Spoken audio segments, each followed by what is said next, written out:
Welcome everyone to next meeting of the Design Review Panel. We're officially in public session. I'd like to remind everyone this session is being recorded and will be posted on the Waterfront Toronto website. I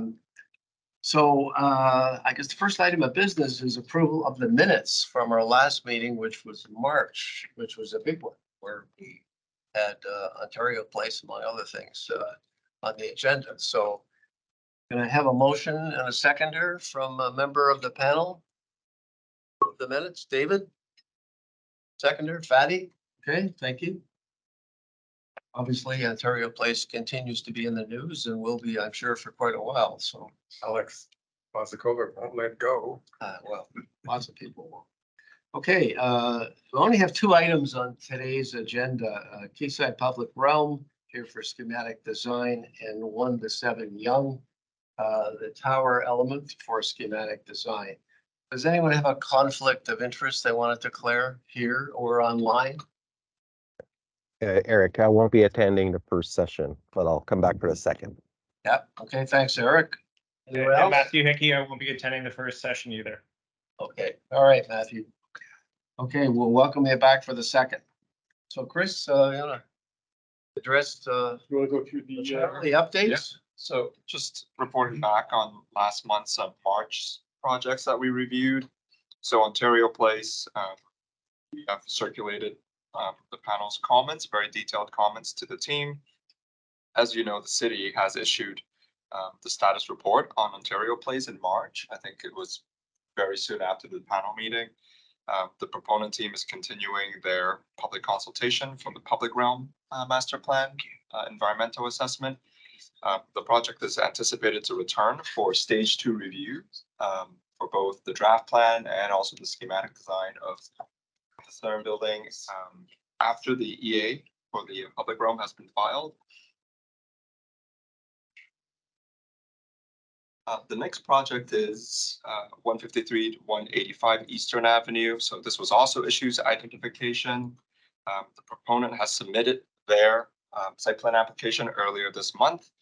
And we're anticipating it to return for schematic design later this year, probably after the summer break. And over to Chris. Well, actually, Pina, do you want to talk about this? Sure, yes. About a week and a half ago, I think it was, Waterfront Toronto launched a procurement for a new pedestrian bridge to connect between the Quayside site and Villiers Island. This bridge is funded. We have been successful at obtaining a grant from the federal government active transportation fund and additional funding from Waterfront Toronto to make this bridge come to fruition. So it is a multi-use bridge, i.e. pedestrian, cyclists, wheeled users of all sorts. And it will be designed to be fully accessible. So we will have ramps on both sides that need to be integrated into the Water's Edge Promenade on the north side and a future promontory park north on the south side.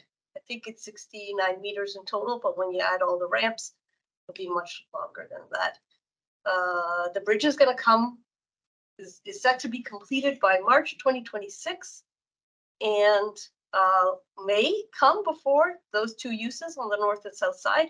So the scope also includes interim access to Queens Quay and to PLFP River Valley, PLFP Promontory Park South. So then I missed. Oh, actually a really exciting component of the project is that we'll be doing it in partnership with Indigenous communities. So that's a chunk of scope that we've written into the RFQ that is out there, and that Mississaugas of the Credit First Nation will be part of the project team that helps to select the winning proponent for this bridge. I'm in a blackout period, so that's all public, everything I just said. Can't say much more than that. It just reminded me before you go to the next one of something I didn't put in on the list here because it kind of just happened, but We have also, I believe, as of like yesterday, posted an RFP for planning services for the 480 Lakeshore site, which is the sort of Keating East precinct. So it's just in the left-hand corner there of the site where the Gardner takes a bend. We're only going to be signing a contract for what we're calling a phase one, which is just like a kind of framework plan, not a full precinct plan, but we're hoping to select a firm who can do the framework plan. And then when we're ready, move on at some point to doing a full precinct plan. So that should be on the streets. The way to access it is through Bonfire, which is the kind of mega portal now for public procurements. I think it got posted yesterday, so. Okay, next slide. Yep. Want to do this one too, Peanut? Yeah, so Love Park, construction continues. We're very active out on site right now. And we are on track to open the park before the July 1st long weekend. We will do that with a public celebration of some sort, still in the works, the planning for it. What you're seeing here is that we poured the concrete for the base of the pond about a month ago, I would say now, and are starting to install in the top right corner the edge treatment on for the first 1.5 meters all the way around the pond. We will have this river rock type edge. This has multiple functions, one of which is to deter people from taking the walk into the pond and using it as a pool. Not supposed to be used that way. In the bottom right corner, you can see the last of the install of the granite that we're installing in a few places in the park. Granite goes along the frontage of Queens Quay to tie into the existing Queens Quay right away. And it looks pretty amazing. It's quite a generous walkway, especially as you approach York Street. And it goes all the way around the heart. So the bulk of the granite has been installed at this point, except at the plumbing access areas until the plumbing is commissioned. And we are finalizing planting right now and finalizing the dog off leash area. After those are done, we'll start commissioning. And I was just told by the team that they expect commissioning to start probably in about a week's time from now, once the plumbing work has all been completed. So if all goes well, we'll be opening this up about a week before the long weekend.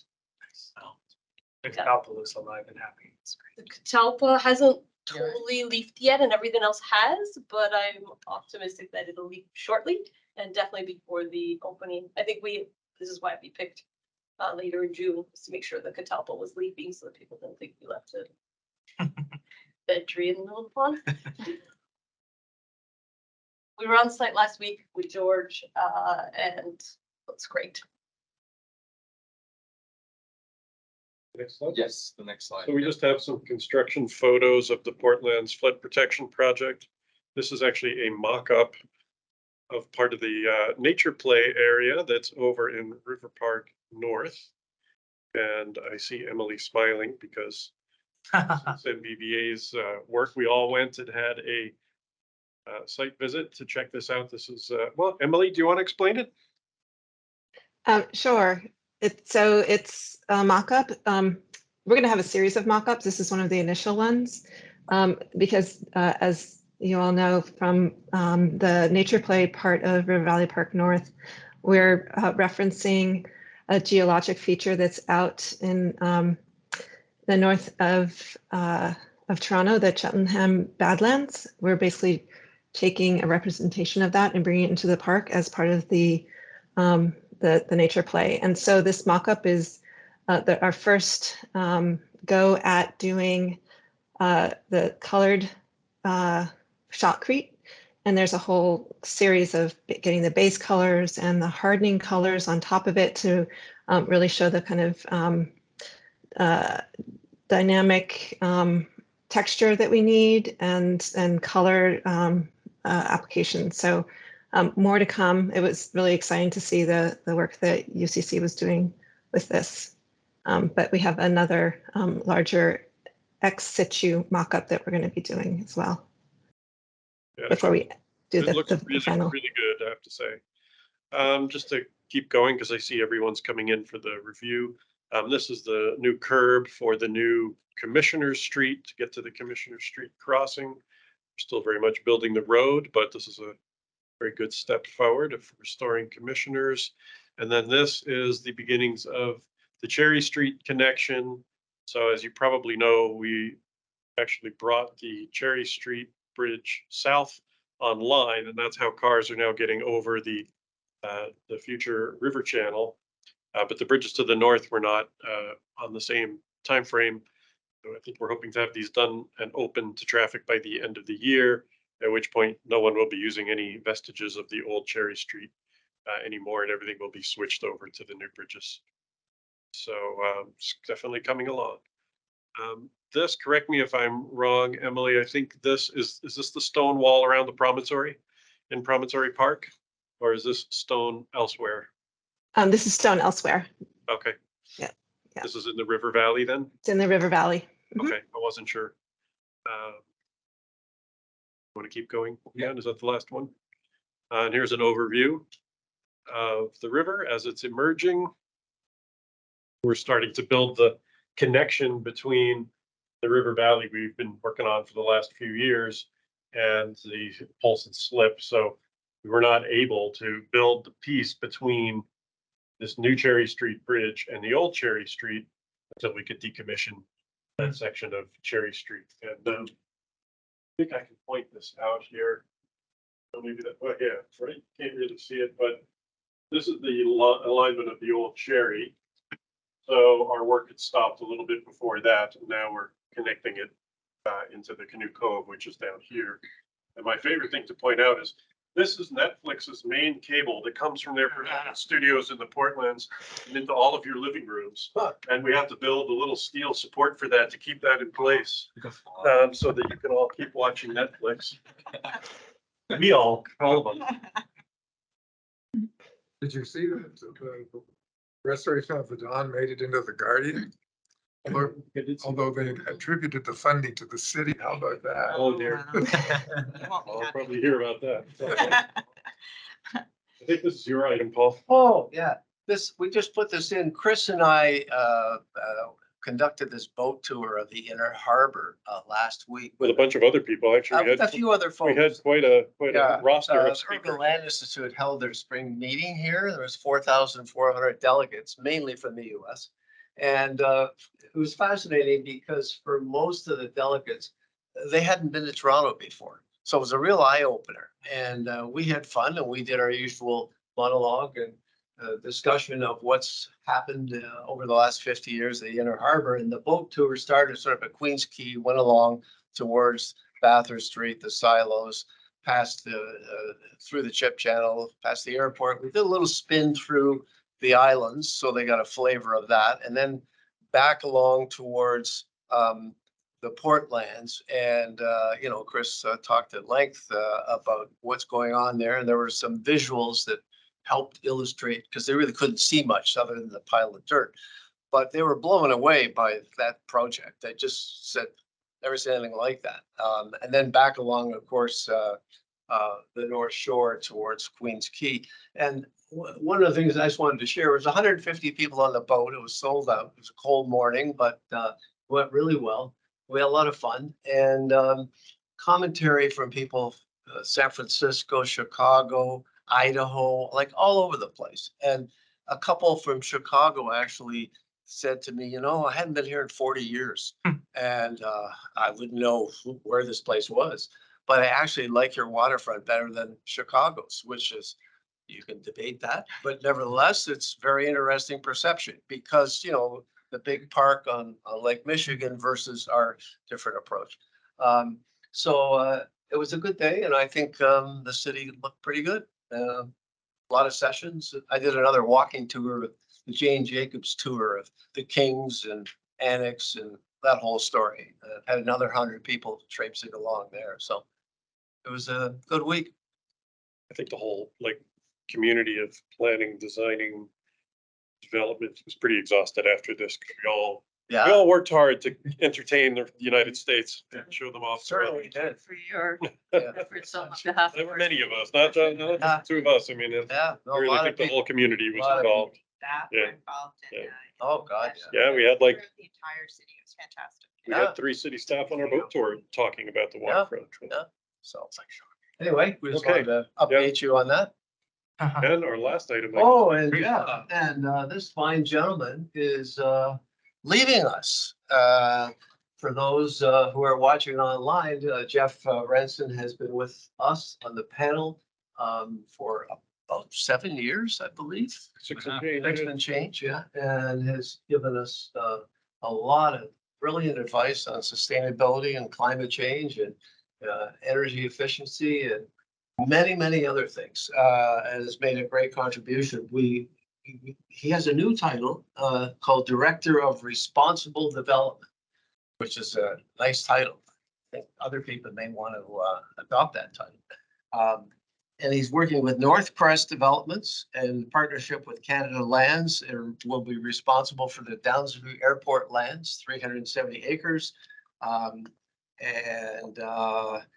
he will be overseeing what's strategy, implementation, metrics, responsible for development objectives, climate leadership, urban nature, resource responsibility, and social outcomes. So you got a full plate there. And we're really looking forward to seeing what you come up with there. The Downsview lands, for many people, are generally familiar with where they are, but you know, it's huge. It's the highest point in the city, which is fascinating if you're up there looking south towards the city. And it's serviced by 3 existing subway stops plus a GO stop.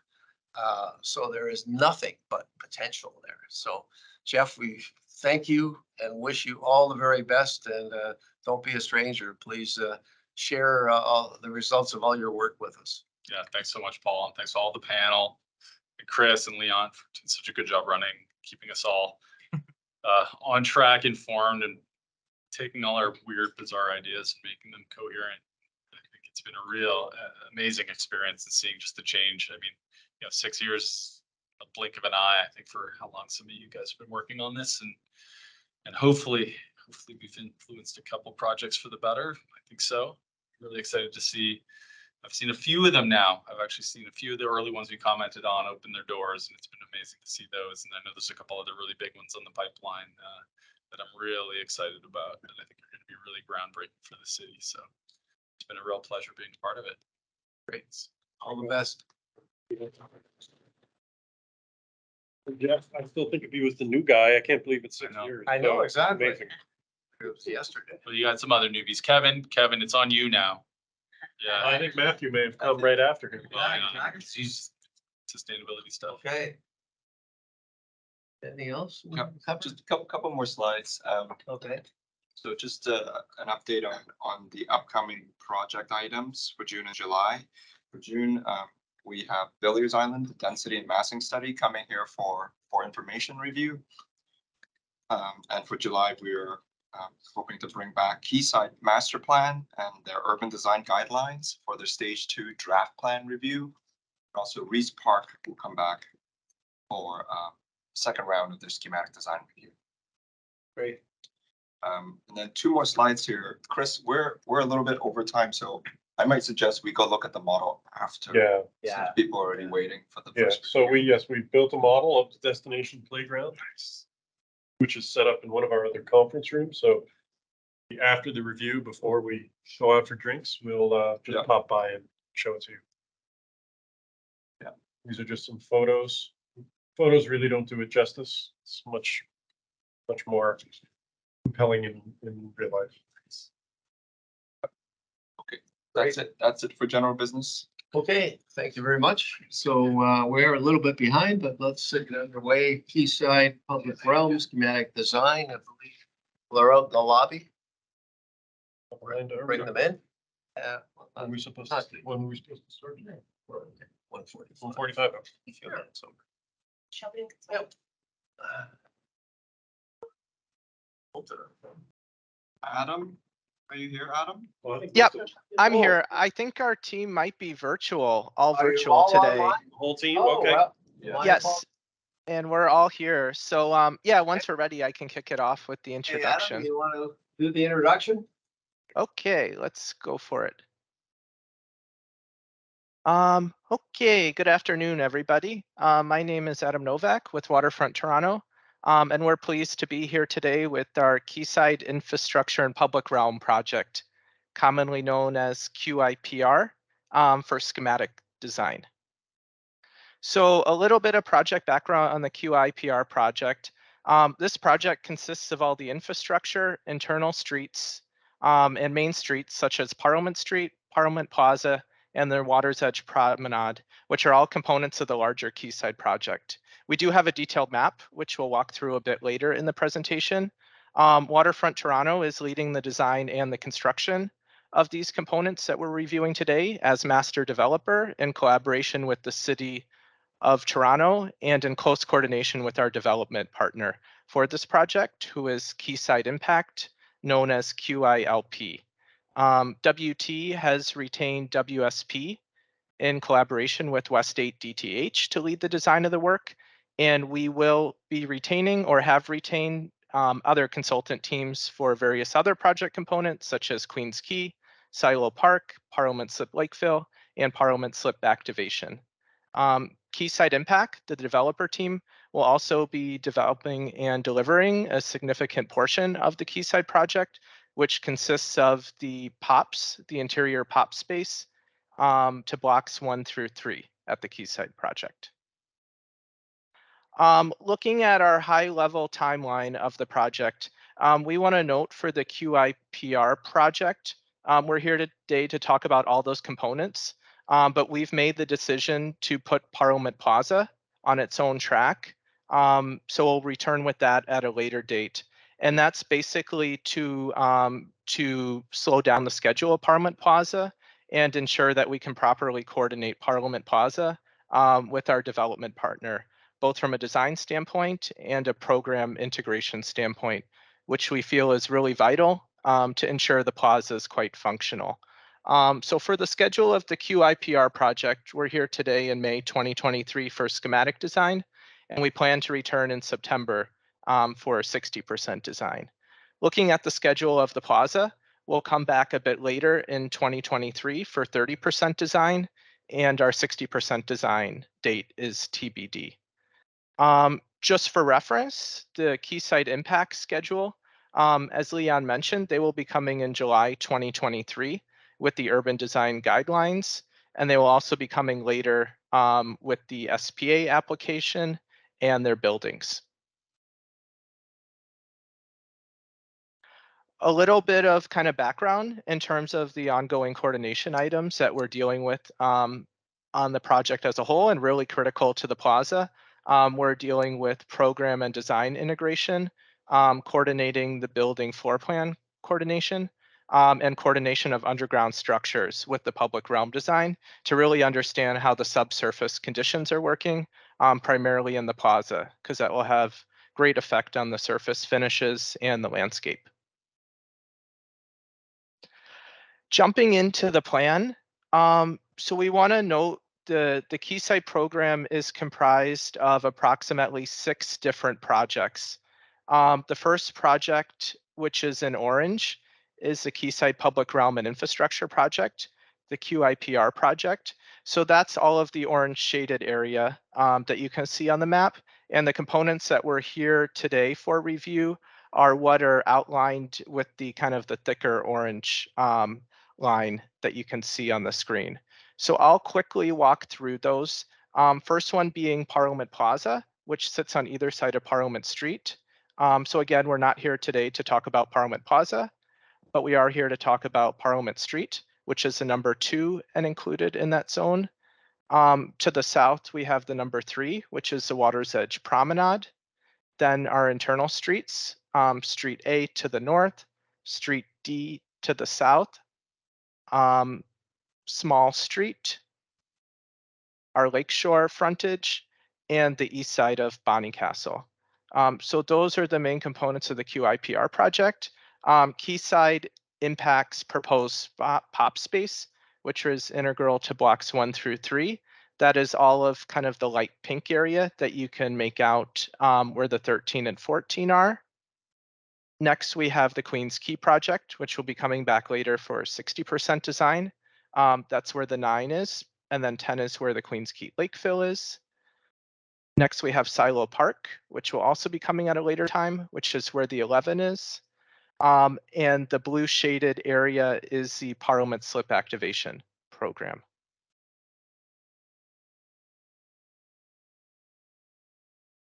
Next, to give an overview of these various projects and the team structure. So today we're here with WSP and West 8 DTH for schematic design on the Quayside Public Realm and Infrastructure Project, which is currently at 30% design. The POPs is being led by Quayside Impact in collaboration with SLA and PMA Landscape Architects. They came to the panel in January of 2023, and they will be returning in July 2023 for schematic design. Next project is the Queens Quay project, which is being led by West 8 DTH. They've previously been at the panel for schematic design and issues ID, and they will be returning for DD at a later date. Next one being Silo Park, which will be a future procurement, and the schedule will be established once the consultant is retained. And then lastly, Parliament Slip Activation will be returning to the panel for schematic design at a later point. Next, to touch on the site context. So here's an overview of Quayside Impact's design proposal for the site, which you have all seen, and their ground floor plan, which consists of the various development blocks, Timber House being along the Queens Quay frontage, the Western Curve by Allison Brooks, where the number 1 is, the overstory in the middle, and then future development blocks, which are subject to design competitions.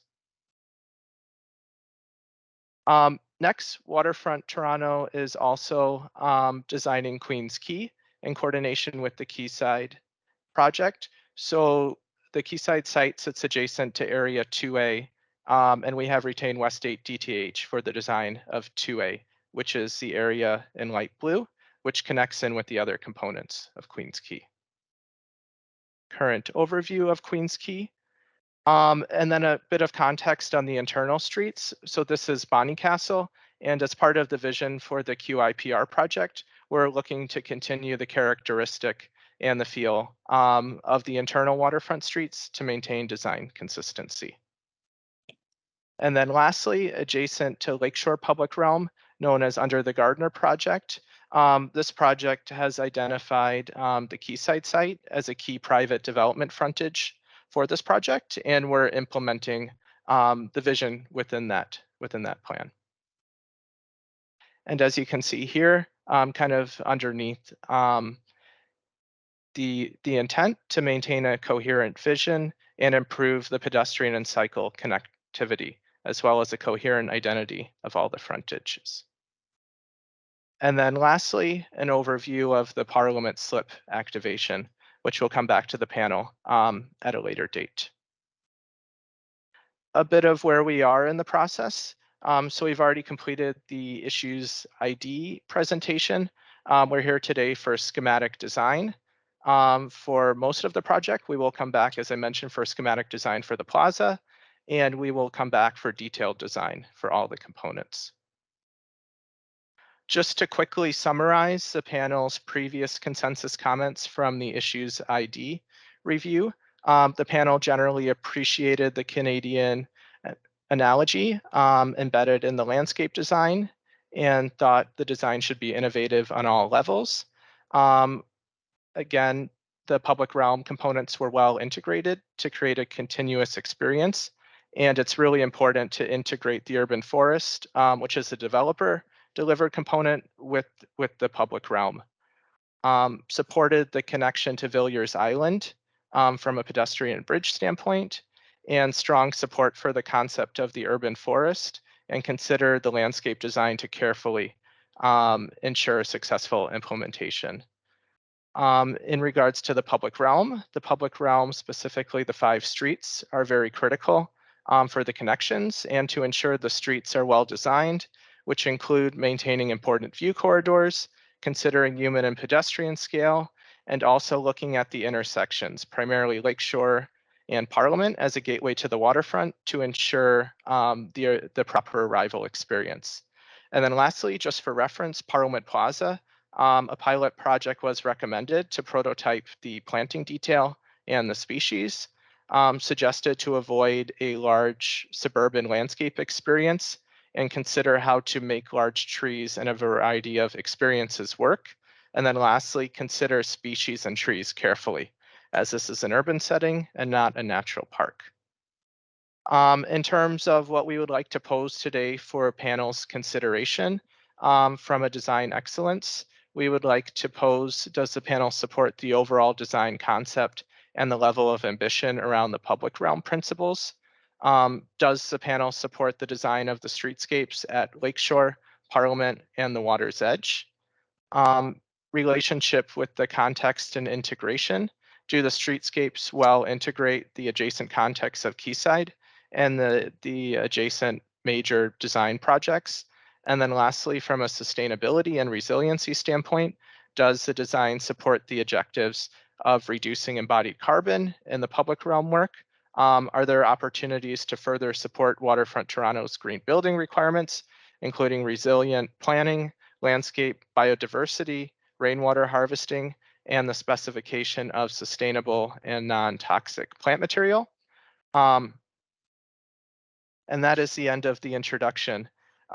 We also want to note that we're joined by our colleagues at the city, representing the various city divisions, which consist of the Waterfront Secretariat, City Planning, PF&R, Parks, Forestry, and Recreation, and Transportation Services. And now I'd like to turn it over to our design team, which is led by WSP in collaboration with West State DTH. Thank you.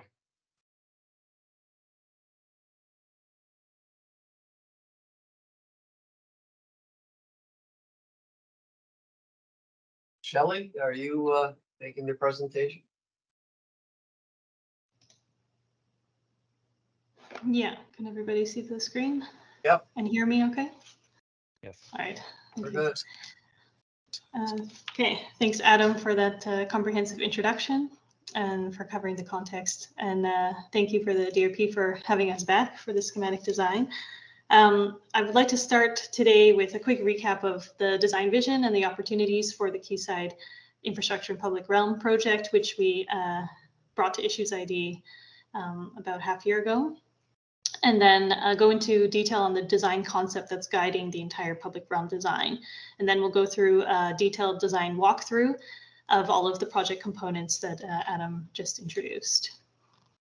So Quayside is at the heart of Toronto's eastern waterfront transformation. You all saw this in the photos from the ULI tour and how the development is progressing eastwards on the waterfront. It's going to be transformed from this post-industrial zero density landscape to this very high density place with vibrant pedestrian and cyclist first public realm. So these ambitions we've shared with Waterfront Toronto from the beginning of our relationship, and it's exciting to see them spreading east. We rightly identified at Issues ID that we're solving for a very uninviting pedestrian arrival, starting at the Lakeshore intersection. In terms of climate change, we're dealing with fluctuating groundwater table and more hot summers and more extremes. And there's traffic, there's construction, there's a need to create a durable and easy to maintain landscape. And we have, of course, the high density that's coming in as part of the Quayside impact development that will create a very interesting microclimate in and around the public realm. In terms of connectivity, our public realm is situated at a really key crossing point and a space of transition, both when we look from east to west, but also north to south in these kind of open space corridors. It's really a decision-making point, and the two key open spaces, Parliament Grove and Silo Park, in the development will play a really key role in facilitating this moment of decision-making. We have 3 guiding concepts, one of which we introduced at our Issues 80 phase about the regenerative urban pocket forest. This is a concept we developed in very close collaboration with our Indigenous design collaborators, Minokamik. And we started with this really big blue sky vision of envisioning Quayside as a regenerative forest at the lake's edge.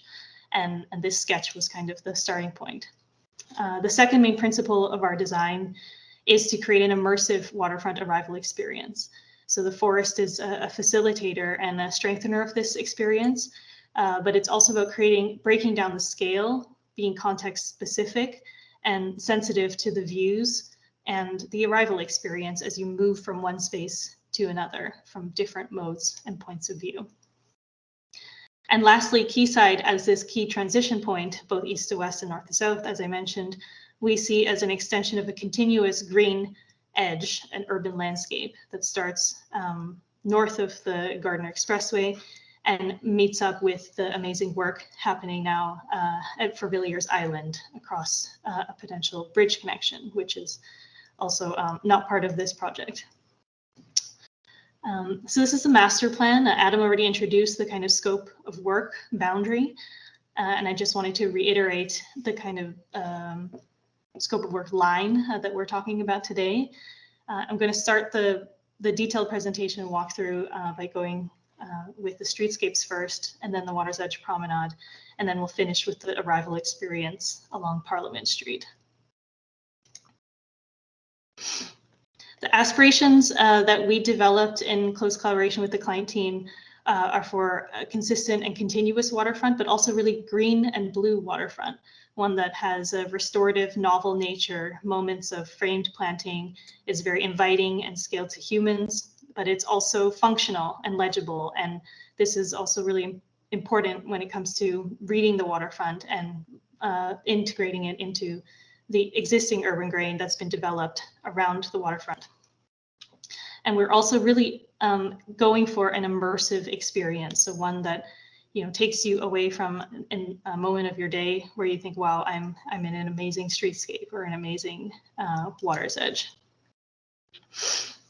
In working on the narrative of the regenerative urban pocket forests, we realized we had to come up with new words and new ways of talking about the things that we were doing that moved away kind of from these technical landscape architecture terms, let's say, into more philosophical moments that are loaded with more meaning. And so what we've done is characterize each of our public realm spaces with the type of planting typology or family that we would like to characterize the space by. So for example, on Lakeshore Boulevard, we think that these are the warriors, the plants that we're putting here, the type of forest we're putting there. On the streetscapes, the inner north-south streets, that these trees and this forest community are more mediators, breaking down the scale of the high rises down to the human and even down to the rainwater. On Parliament Plaza, which we aptly renamed Parliament Grove, the idea is to have different types of planting that respond to the site-specific situations, opportunists where we don't have a lot of space underground, and elders where we do. And lastly, on the water's edge are emblems, and this is continuous with the Water's Edge Promenade and building on the language that our design team has developed across the central waterfront and Bayside. With this guiding vision, we've been starting the design from a place of creating a good regenerative pocket forest with good soil, good microclimate, integrating stormwater retention to each of the areas, cultural history, and companion planting and storytelling stones as these threads that weave the entire project together. And I'd like to show you those in some visuals very shortly. In terms of the hierarchy of the streets, we of course are very familiar with the area, so I won't spend too long on this, but when I talk about the inner streets, those are the ones in orange labeled here, and Queen's Quay will come back to the DRP at a separate time. So to begin with the schematic design for Lakeshore Boulevard East, it's a matter of implementing the approved public realm plan that we developed together with Dylan 5 years ago now, and learning from the planting pilot that we've installed along Lakeshore Boulevard. So installing our warriors here.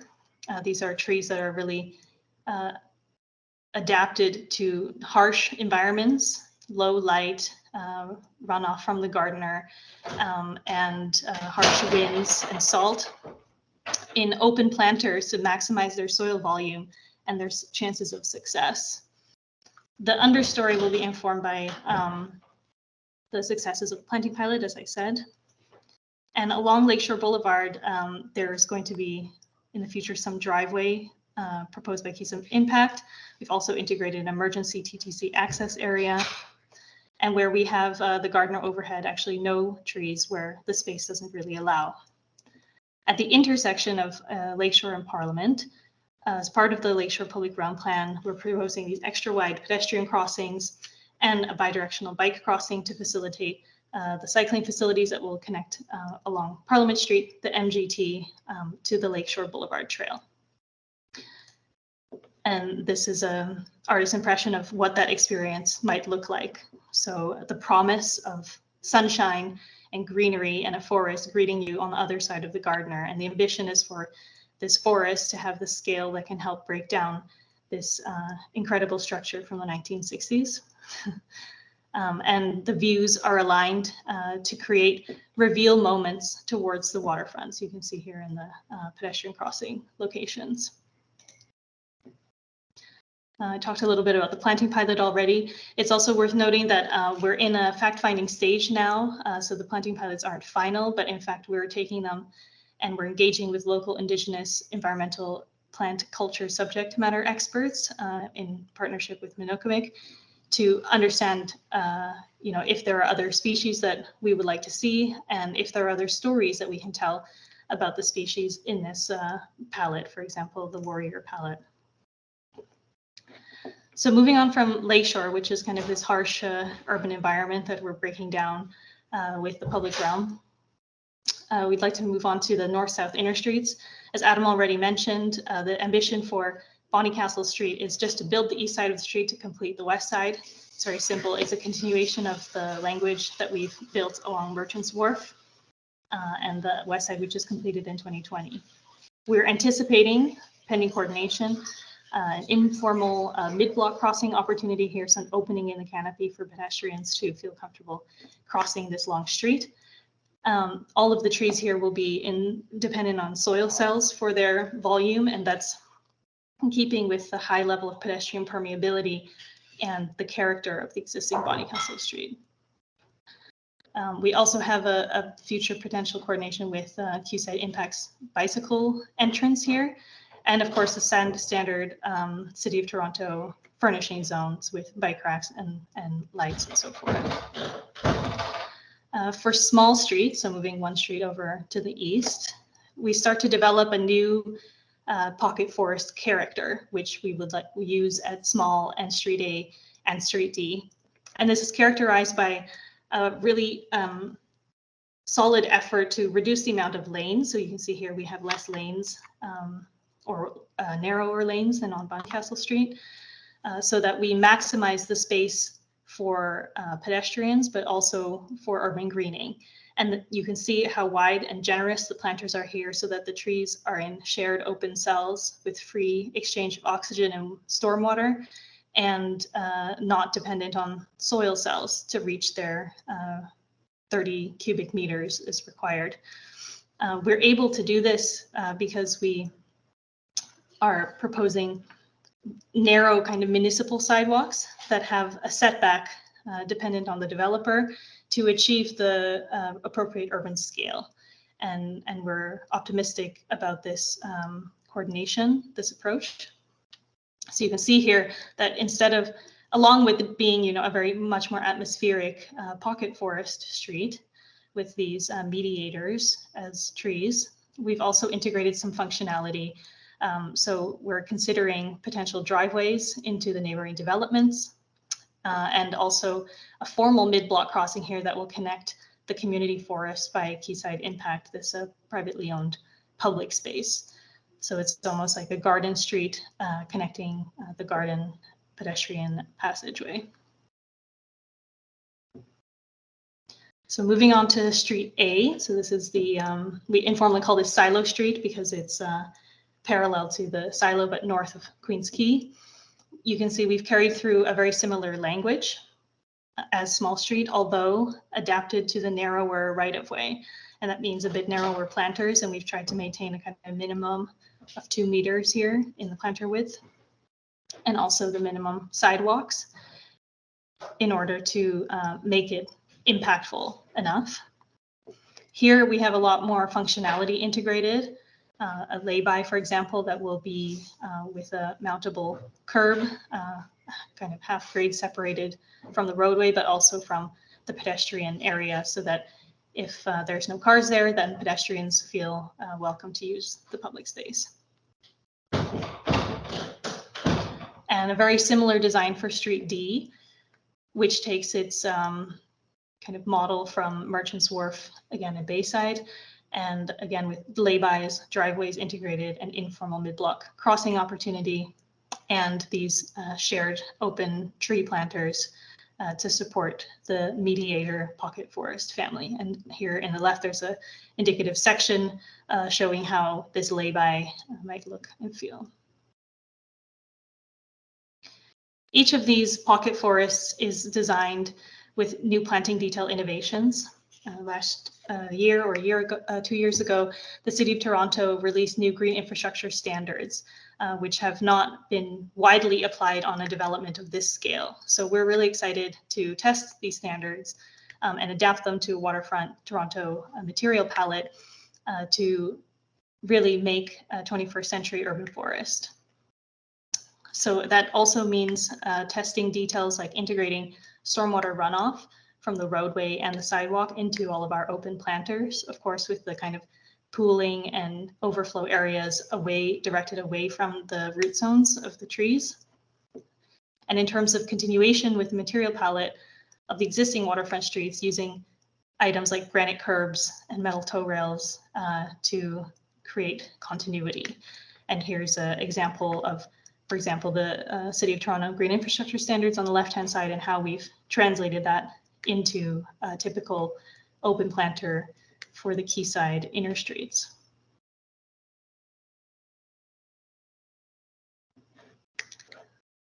Materially, we're talking about using the same hardscape palette as we have throughout Bayside. So concrete unit pavers on the pedestrian walkway and in laybys, granite curbs, barrier curbs for vehicles, and metal tow rails where we need to protect planters from being trampled or people falling in. And we're also introducing this idea of storytelling stones. It's kind of a geological part of the forest narrative. And we are interested in maybe finding a way that these orphaned stones, or stones that have migrated, for kilometers over centuries during the glaciation, can find a final resting place in the Quayside neighborhood, so that they can become moments of informal play, but also a natural edge, and bring a sense of wayfinding and intuitive interest into the daily street life of the neighborhood. Soil volume was really critical to us. We know we couldn't make an innovative urban forest if we didn't have enough soil volume. Luckily, the City of Toronto has some of the most innovative soil volume criterias in the world, and we're really proud of that. And we're proud to say that we're achieving this 30-meter cubic requirement without the use of soil cells on the vast majority of all of the spaces in our inner streets.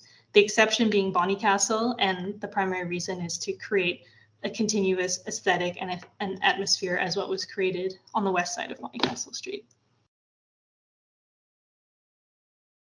I'll just flip through. This is Lakeshore Boulevard. Of course, we are more than exceeding our soil volume requirements because every tree we were planting here is in a big open planter along Lakeshore.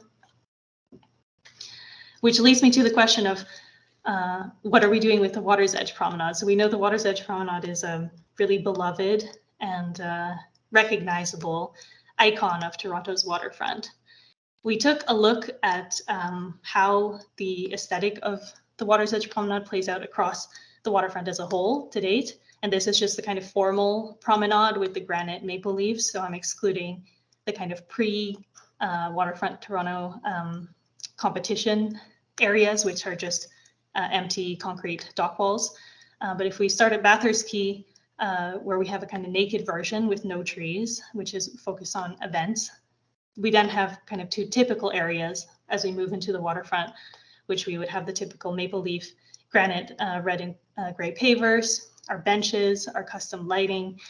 And in the center, we have more context specific and interesting variations on the details. For example, at Pier 27, this picture is taken during Smorgasbord, which demonstrates the real quality of the dappled sunlight of the trees here. And we have also a park-like edge where the Water's Edge Promenade cuts diagonally through Sugar Beach and kind of blends in. At Quayside, we took an approach to the Water's Edge Promenade that tries to, similar to the streets, maintain this continuous urban grain, materiality, legibility, and human scale, and introduce a new language that creates this more immersive, restorative pocket forest feeling. And that consists of a couple of elements. So these storytelling stones that I explained to you already that are woven throughout the project to create informal seating or adventure play moments, but also organic edges and large open planters, which are flush with the promenade that can take up the stormwater drainage and feed them into the shared root system, which is underneath the granite paving. In order to maintain EMS clearance along the Water's Edge Promenade, as we have done in other parts of the waterfront, there's a 6-meter clear central area for promenading as well. And that's a really comfortable space, we think, for pedestrians as well, to share, two groups of friends or families walking in opposite directions quite comfortably. Sorry. If we look at the plan, the Water's Edge Promenade has to consider a couple different future bridge landings, which are still to be coordinated.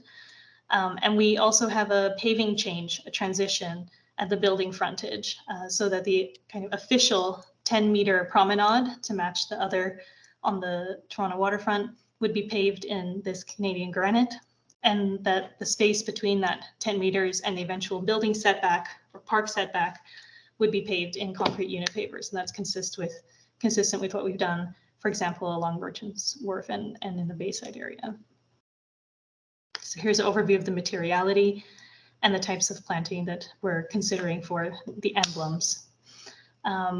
We are looking also at a kind of mixed maple palette with a layered understory with species that have a height like dogwood and spice bush to create this kind of interesting layered effect. And that's also what we'd like to try out on the streets as well. So they're not trees, but they can also create a feeling of immersion and add biodiversity and species diversity to the plant life.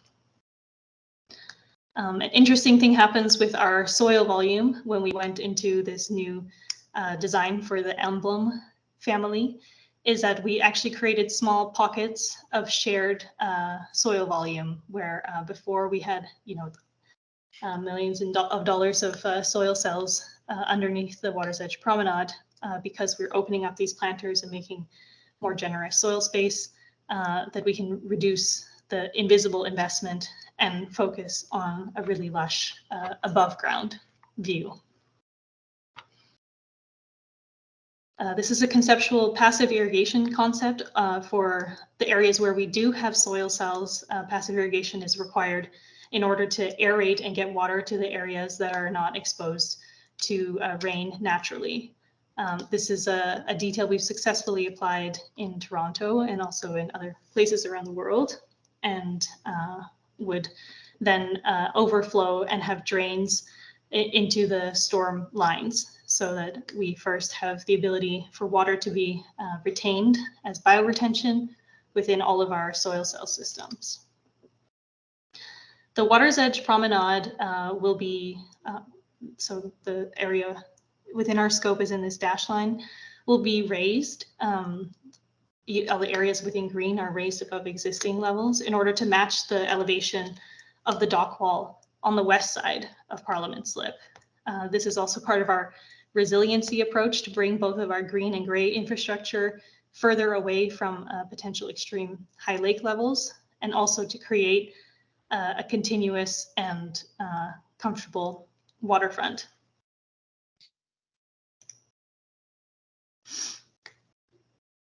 So the final part of the presentation is about the waterfront arrival experience. Parliament Grove, that we've always envisioned as a place of respite along an axis of activity. If we imagine Queens Quay as a kind of future main commercial artery, and Parliament Slip activation as this potential future really activated waterfront destination next to Silo Park, which is a destination park. And then we're sandwiched between that and the Distillery District, which is of course one of the #1 destinations for any visitor who's coming to Toronto. And the Grove is kind of sandwiched between these two active hearts and this Gardner Expressway. When we did an analysis of the ambition of Quayside Impact, the developer for this area, we realized that there's an opportunity for this place to be a combination of their themes of wellness and food into a restorative place where you can enter the project, take a deep breath, and arrive at the waterfront. The waterfront experience, we think, could be coupled by a series of interesting moments that could be immersive in the Grove, and that's kind of framed by the Parliament Street experience. So when we thought about immersion, we were thinking about, could we not just apply this to the pedestrian experience, but also how you arrive in the waterfront in a car and in a bike in a way that's different from the way you use a car or bike in the entire downtown Toronto. And that is namely this idea of the country road, which came out in one of our workshops with Waterfront Toronto. The idea of a slight curve in the road that would create a reveal of the waterfront and encourage you to slow down, become aware of your surroundings, be mindful, and really arrive. So the section for Parliament Street that allowed us to kind of achieve this most spatially efficient arrangement consisted of a bit wider sidewalk than we're using on all the inner streets, but assuming that most people might want to walk through the Grove on their way from north to south or south to north.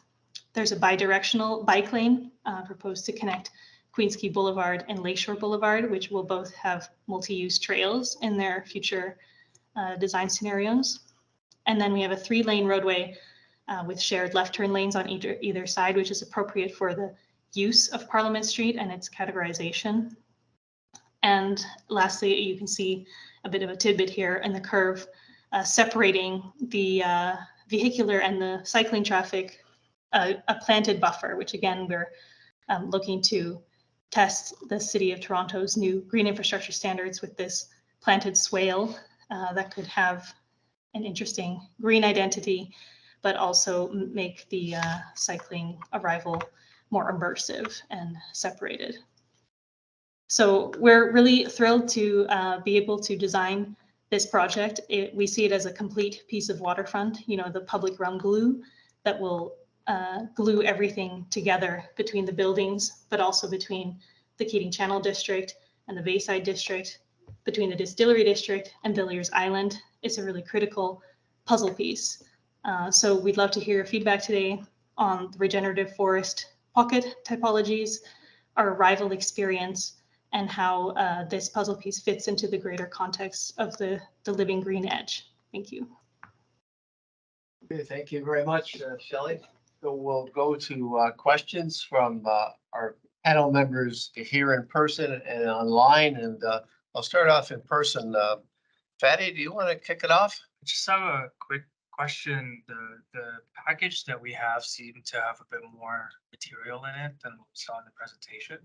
Just wondering if there's some description of the Parliament Grove that has a bit more detail in it that I think is pretty critical in terms of how they're imagining access up to it. There's slope, there's a kind of solar study. So I'm just wondering if, should we preempt those questions by saying that there's some more content in this presentation that I had some questions, for example, on solar access. No, I think you may have missed the intro that I The, gave. the Grove. I Yeah, we're didn't know not that. talking When? about, no, the Grove. Okay, The slip and the whole Grove. time I was thinking about the slip. I know, Okay, that's like- okay, sorry, yep. yes, all right. Okay.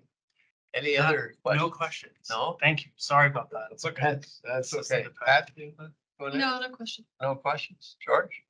Well, I have one small question and one big question. So you go to the slide, it was quite close to the beginning. It was the picture of the Lakeshore pilot project, the planting.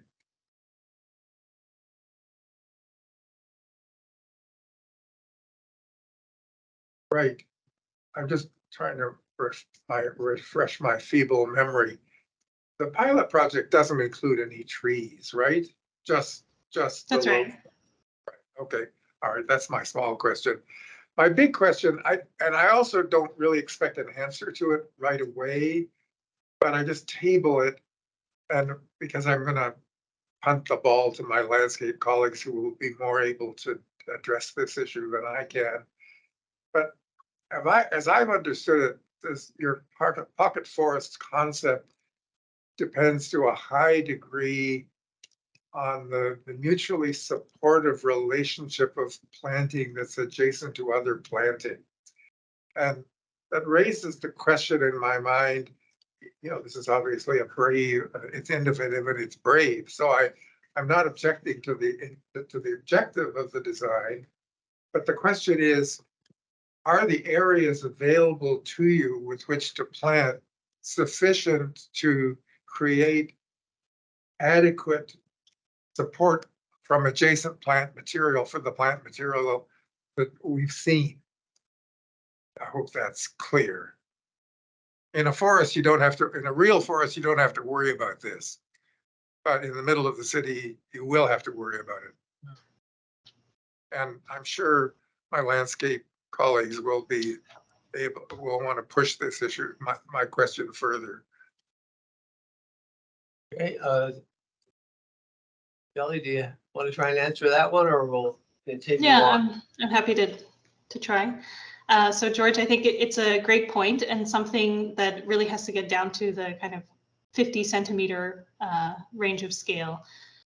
We agree completely that once you get to a certain dimension in your streetscape, the ability to make planting with impact that's significant enough for this context disappears. So I'll just flip through these three streets, maybe small street, street A, and street D. And what you see is that the narrowest planter that we're proposing is actually 2 meters wide. And the amazing thing that allowed us to do was achieve these soil volume diagrams, which show that we have a very low dependency on soil cells, which we're really happy about. We can reach this world-class volume of soil for urban trees, which is kind of unheard of in daily practice, without the need of additional underground infrastructure. And we're allowed to do that because we have the sufficient width. Why do we have the sufficient width? Well, we have a very narrow sidewalk that we've proposed. And why do we have the sidewalk? We are kind of looking for coordination with QILP for a setback on the building that allows the actual space between the planter and the sidewalk to compensate for the scale that we need for a proper Toronto sidewalk. This is schematic design phase, so this will get worked out in the future as well in a bit more detail.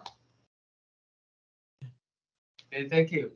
Let's go to our landscape architects. David, you go Yeah, just next. kind of a follow-up question on that, and there's some great creative thinking here. I just wanted you to maybe help me to understand a little bit about the resiliency of these landscapes, and I'm particularly concerned about kind of this dense urban environment that they're being proposed in, and I'm imagining the hundreds of people living adjacent and the hundreds of associated dogs living adjacent, and kind of the impact of all of that on these kind of sensitive landscapes, which I fully support. But is there a kind of an armoring somehow to be able to sustain these in this environment?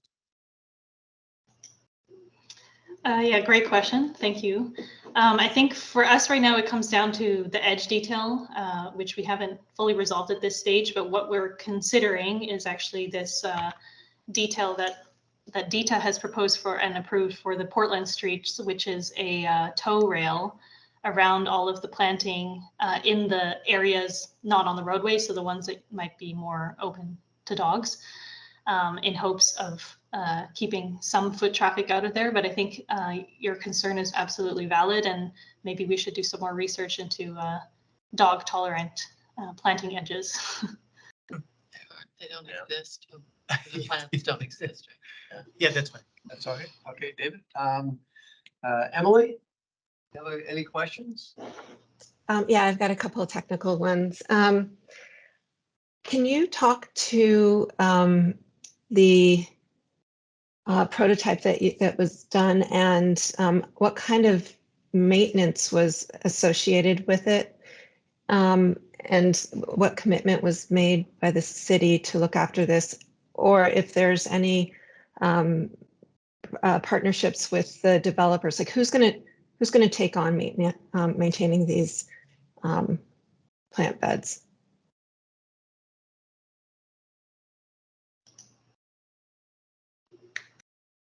Shelley, can you help with that?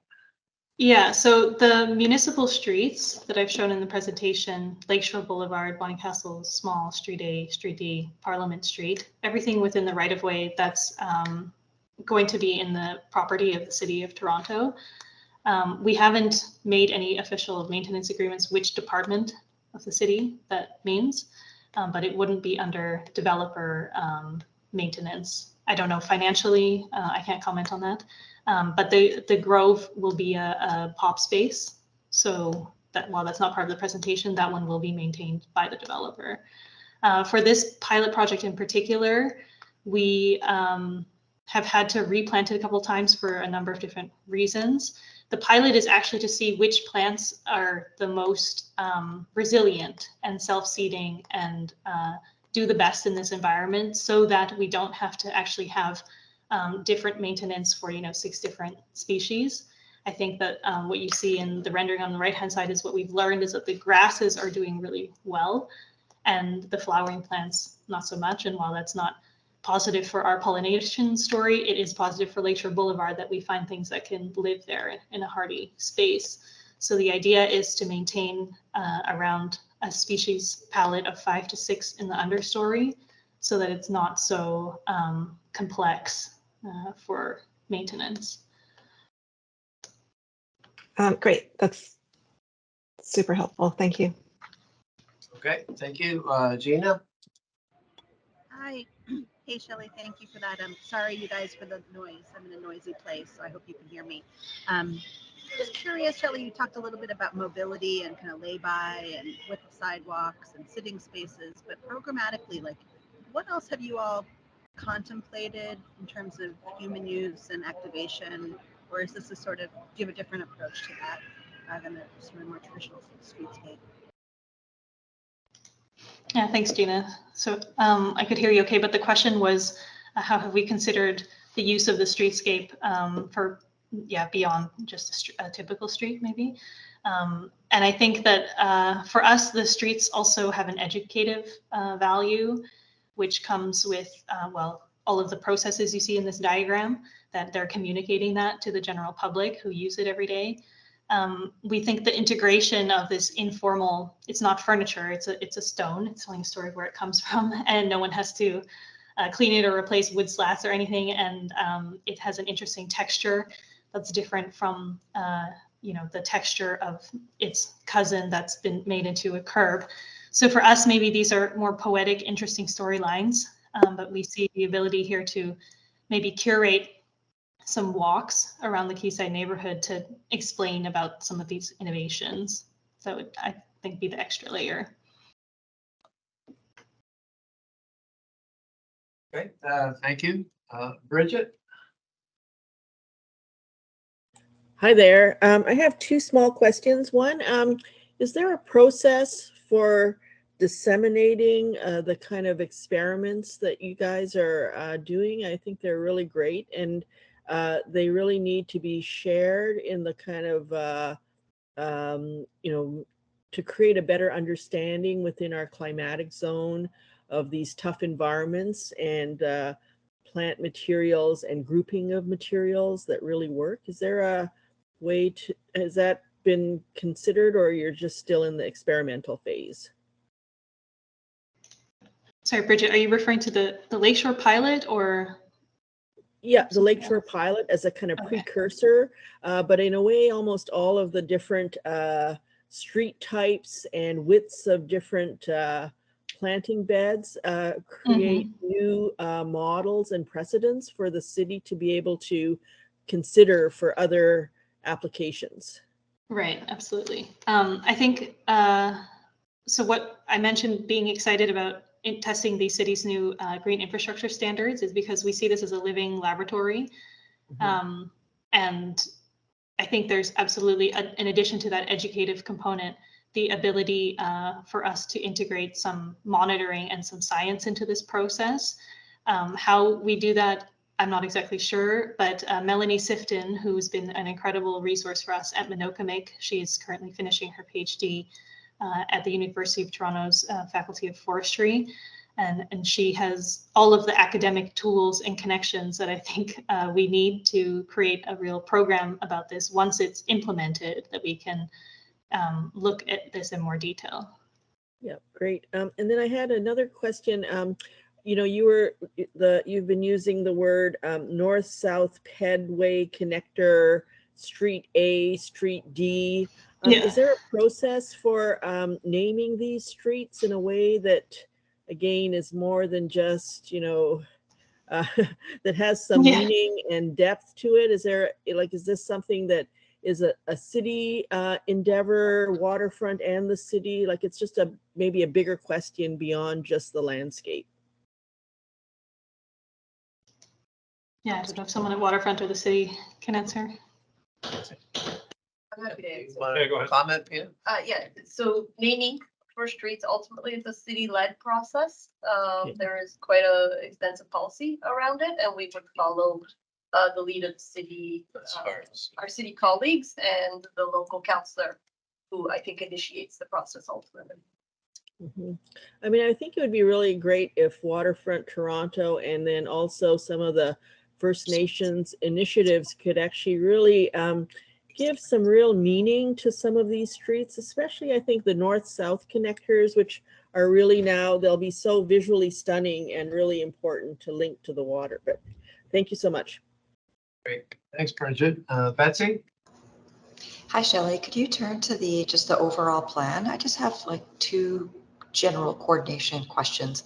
When we saw the building developments that were coming through that kind of overlap your opportunities, plant in number 1, let's say, up at Parliament Street. And then the thing that I'm noticing is this kind of the squiggle of number 5 as it comes up around the deck of the pool area.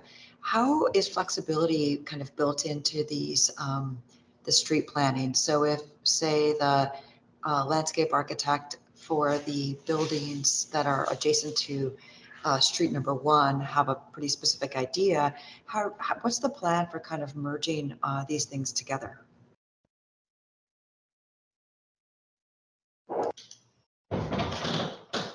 This may be a question for the client team.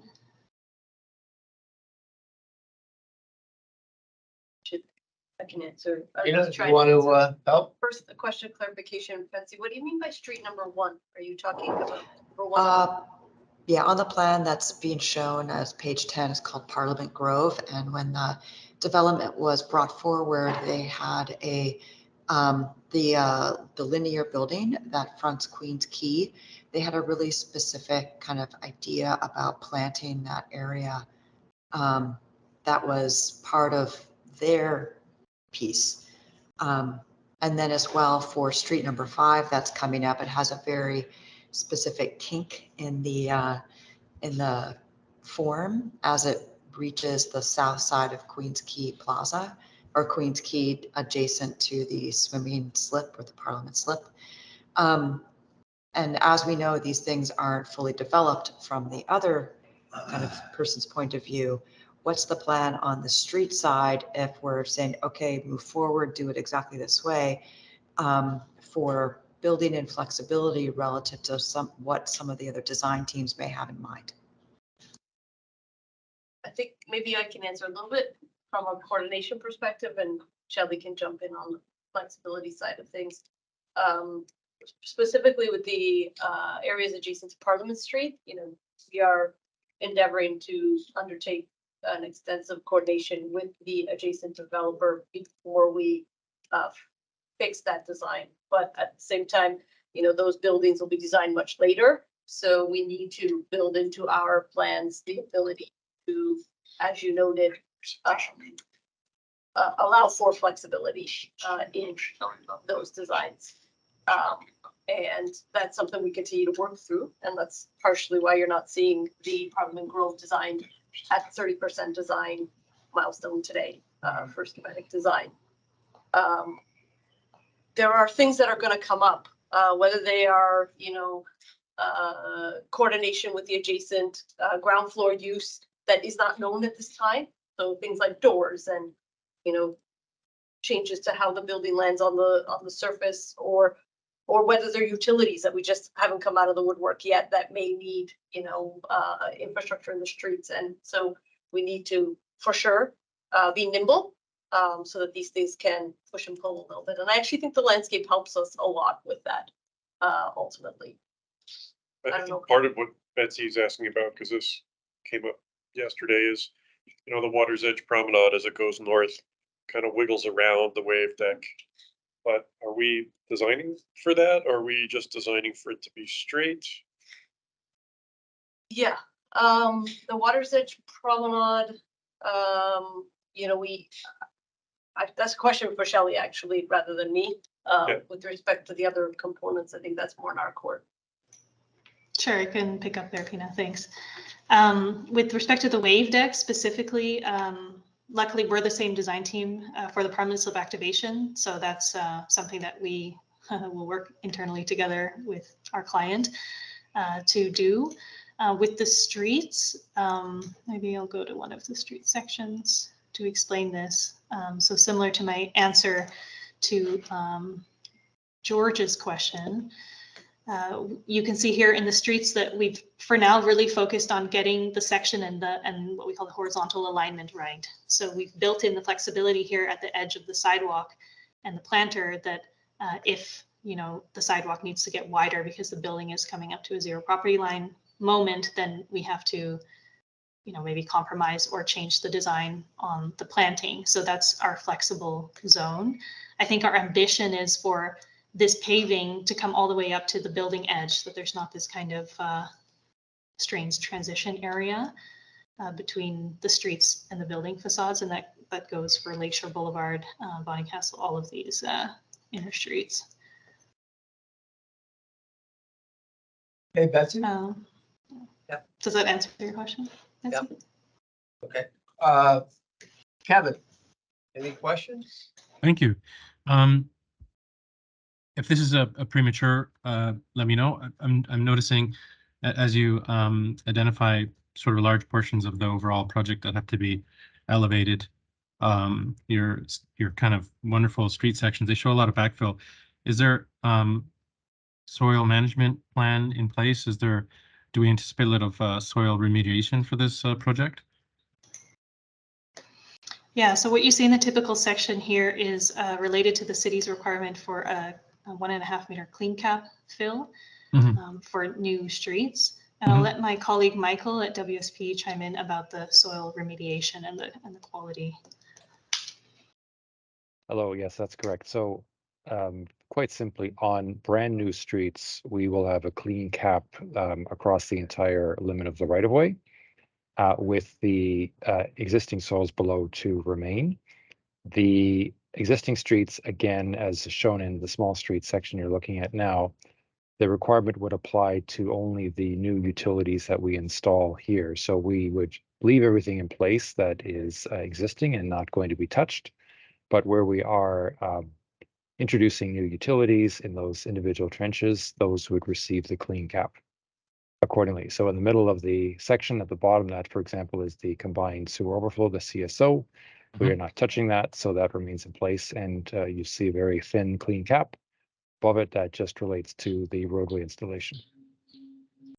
Yeah, so part of the resiliency, or let's say strategic design strategy, was that in the areas where we are raising, that we don't have to dig as much, which is an added cost to remove and take off site and remediate. Right. Could we switch just really quickly to one of the street sections closer to the water where we're identifying we have to raise the elevations a little bit? So, yeah, there. So you can see, yeah, obviously there's a new large piece of, water management infrastructure down there, but there's quite a bit of fill here. So I was just curious, and again, it might be too early, but the overall strategy for managing this fill, how do we anticipate that?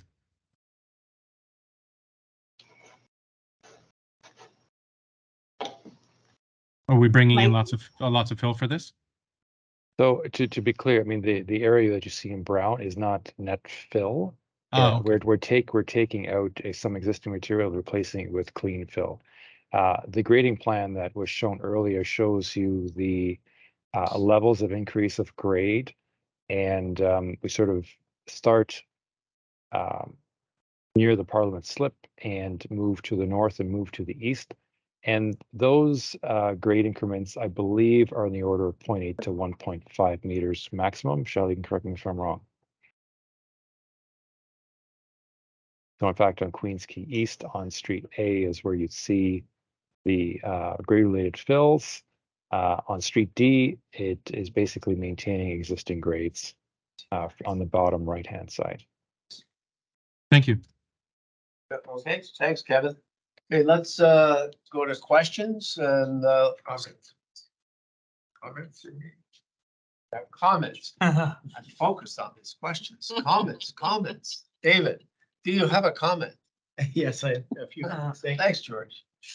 And thanks very much for your presentation. I really think this is a very strong, concept, and I certainly fully support it. I think it's really ambitious to not be relying on soil cells and to create these long open air planters. I think that's going to be very successful in terms of the urban forest, or the success of the urban forest in this neighborhood. And I do think with the length of these planted areas at 2 meters, width being the narrowest, that is a sustainable model. But I think that we just need to make sure that they don't are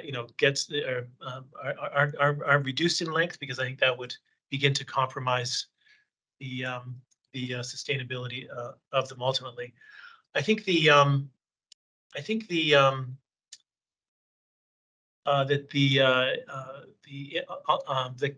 connection of the Don River Park and the regeneration there with Quayside and this kind of naturalization approach to the landscape of the streets here is a really strong connection, and I think that it's that's an important differentiation from the other neighborhoods of the waterfront, is that proximity, and I think it also very nicely aligns with the ambitions of the Quayside project in terms of their ecological goals as well.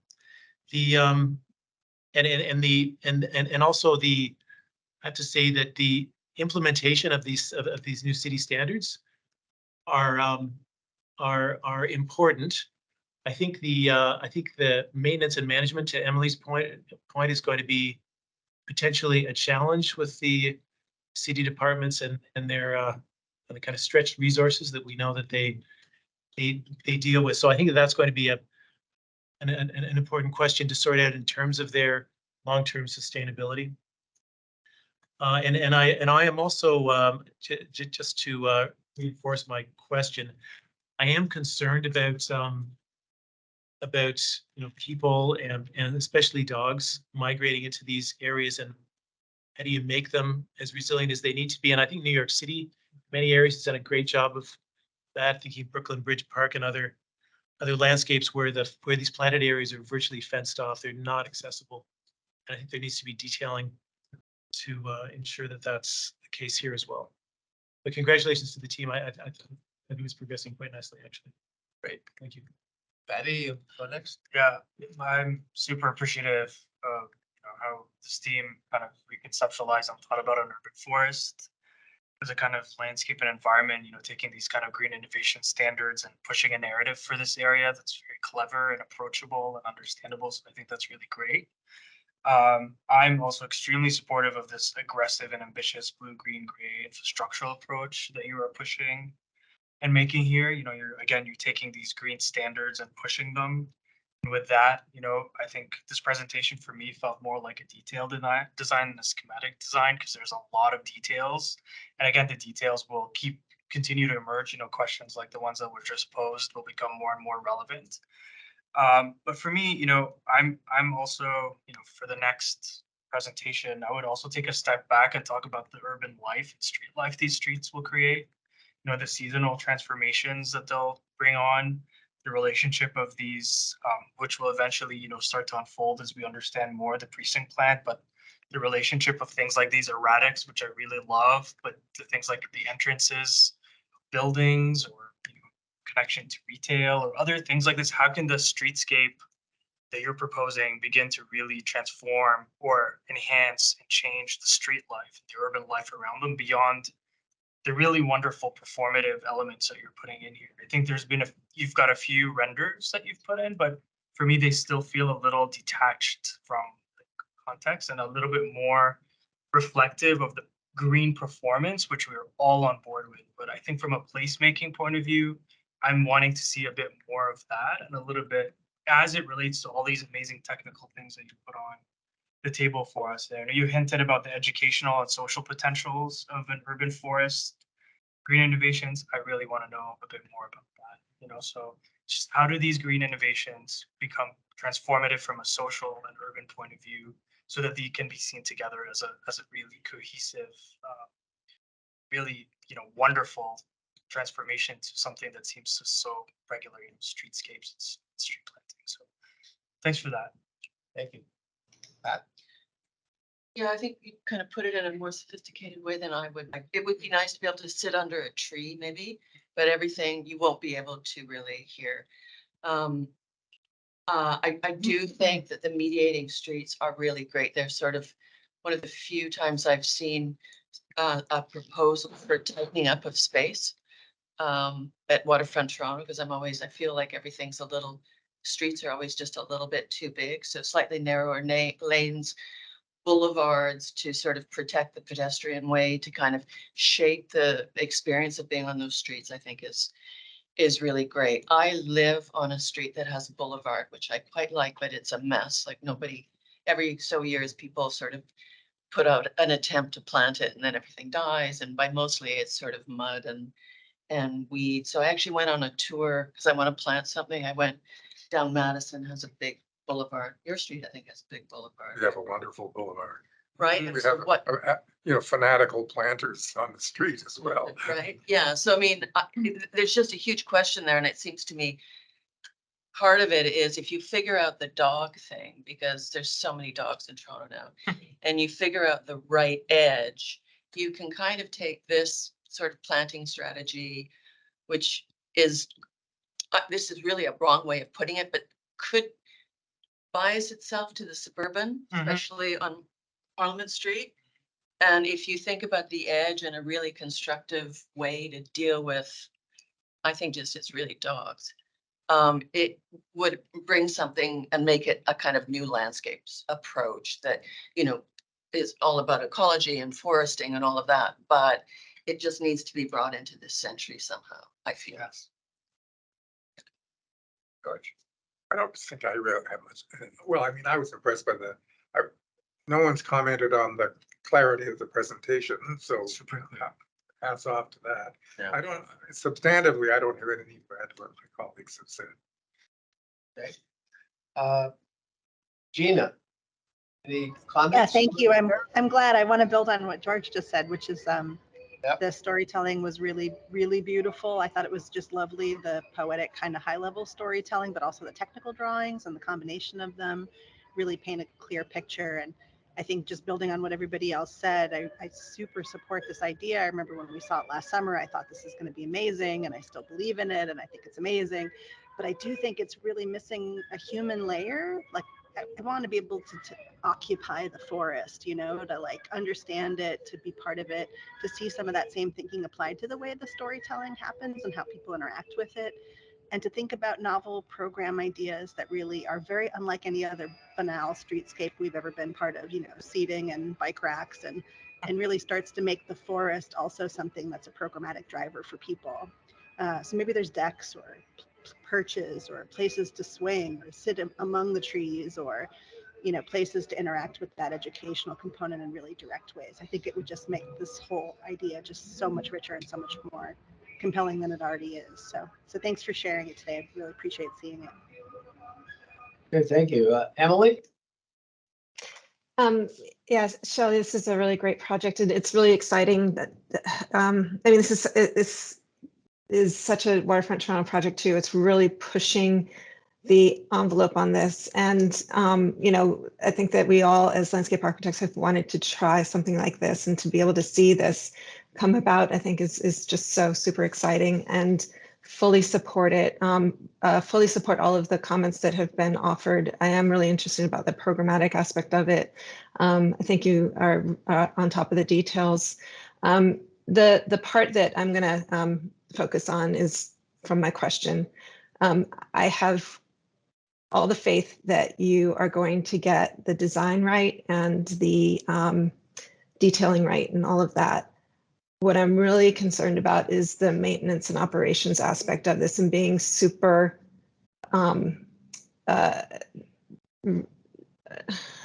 innovative in that way as well, and start to have those conversations with the city, because I think it's going to be really important to understand that after day one, who's going to take care of this, and what's going to look like after year 1, year 5, year 10.